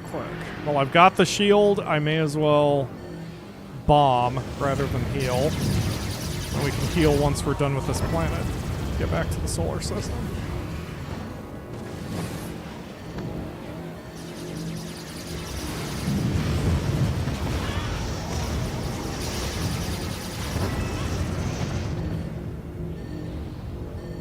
Oh yeah, when you fight the Grox, like, if you want to try to fight them conventionally, it will take you forever. That's why I fight it like this. It is completely possible to try to pick them off slowly and very gently and slowly work your way in. Please don't take that out of context. But the Grox just have such a large number of well-defended planets, and they hit so fucking hard that, like, this is the only way to do it without it taking you 5 million years to get in there. And that's why I go for hit and run strategies constantly, just because I don't want to, like, as much as I love Spore, I don't want to, I don't want getting to the center of the galaxy predicated on wiping out the Grox also, because that will take a very, very long time. This doesn't seem like a T0 planet. Oh, it is a T0 planet. Wow. Usually T0 planets have no atmosphere. This one has too much atmosphere. So it's unusual. Most planets are not that way. So it looked weird to me. Okay.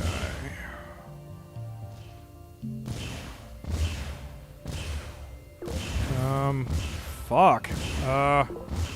There's Epicon. I mean, since we're this close, let's take over Epicon and, like, we'll take over the... What the fuck? Wait, is this... Hold on a second. Does this planet not have Grox in it? Because if so, that's really fucking hilarious. Yeah, it's totally empty. Alright, cool. Let's take over these planets. I'll just grab one. Perfect timing, the Akamura. We'll just take over one planet for now here. I'll still fully defend it, but then we'll just push to the center, and then we can call it a stream. Just over 4 hours. That's not bad. Still very glad I decided to stream this rather than trying to do this on my own. Or trying to make it a standard episode. And it's already a T1. Perfect. What does that mean, Akamura? I didn't think so.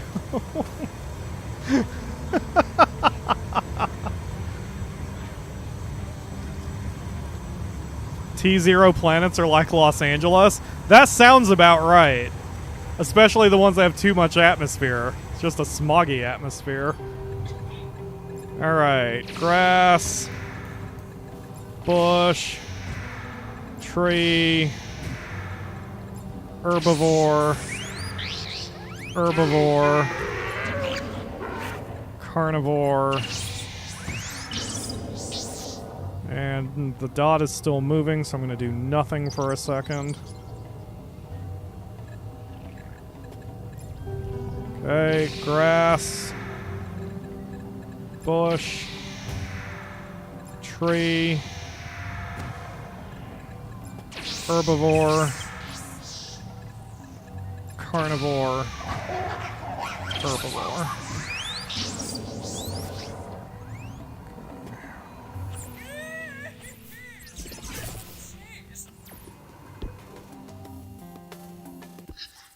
Then, whoops.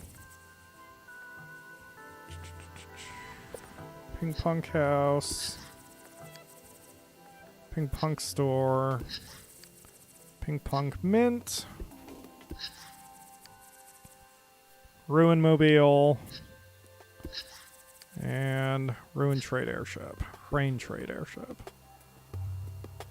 Okay.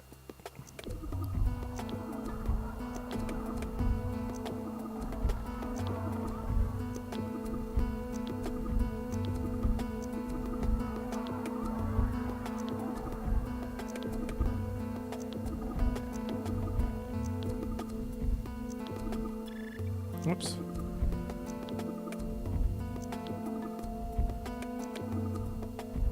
Okay, done. Alright, so Soul, here you go. Here's the timestamp for the final push. Because we are going to the center right now. Alright guys, it has been a long journey for us and for the Pinkpunks. But it is time to see what secrets are waiting for us at the Galactic Core. Just again, look at how far we've traveled, man. Because we started all the way back here. And it has been a journey, but now the secrets of the universe shall be ours. Oh god, I have to still go down. Oh Jesus. Okay.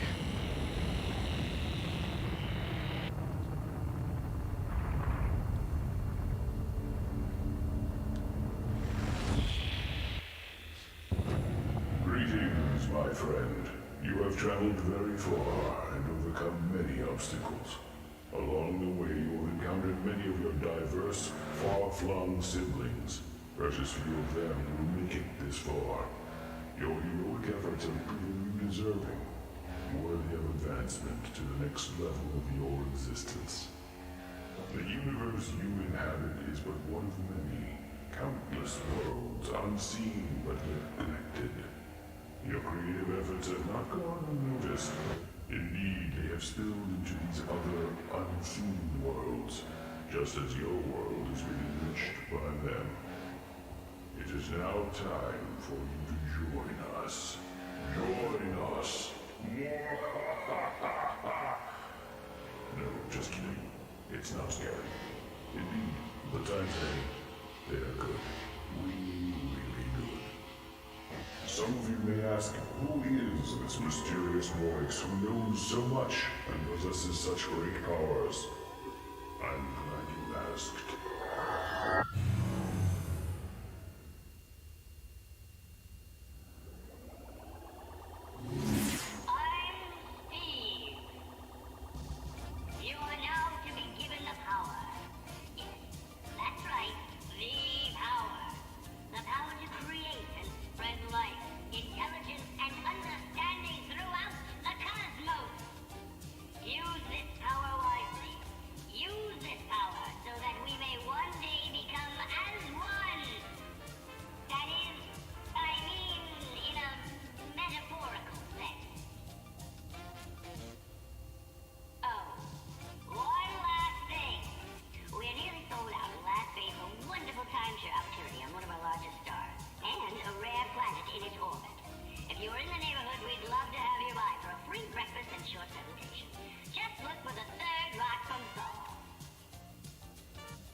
So, at the center of the universe is a salesman named Steve, who is apparently from Earth. The mysteries of the universe have been laid bare, and it's a timeshare program. And we've got the Staff of Life.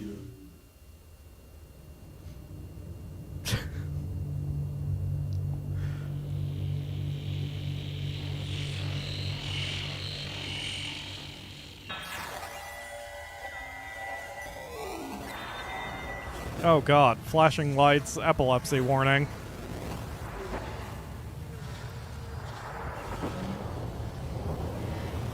I had a feeling our soul would be very delighted by what was at the center of the galaxy. Yeah, I was equally sure Ledge was going to be very upset. So what we've got is we have 42 Staves of Life, which immediately terraform the planet into a T3. And our engine power, or our engine radius, is much bigger. You can see here our engine radius is now the full 20 parsecs, despite being in the middle of the galactic core. So, that's it! That's what's at the center of the universe! The thing that the Grox have been protecting all this time. A salesman named Steve from the planet Earth. So, it probably goes without saying that a lot of people were very, underwhelmed by that secret. And, yeah, I didn't want to poison the well by mentioning that prior to getting there, but, yeah, that's at the center, everybody. Salesman named Steve with a timeshare program. Yeah. So, that's...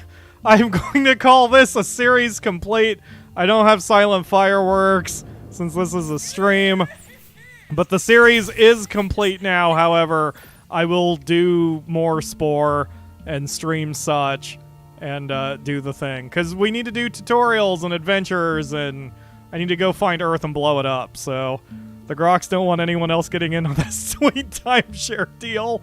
Exactly, Periapsis. Exactly. So that's going to... I'm sorry, I'm just reading the chat. Anyway, that's going to do it for today. Thank you all. Like, as dumb as that may have been, or funny, or whatever, depending on your view, you know, I do, honestly, I'm glad you joined me for the last 4 hours of this adventure, and for all of what Pinkpunk has done over the years. And Spore is not done yet, like I said. We'll do more Spore. I'll stream it, and we'll continue wiping out the Grox. If nothing else, we have to take vengeance on them being assholes, right? So that should do it for today. Thank you all very much for watching. I will see you again. Oh, wait, we can't forget to save. We need to make sure our progress to get the timeshare program is saved. I will see you again soon for another stream.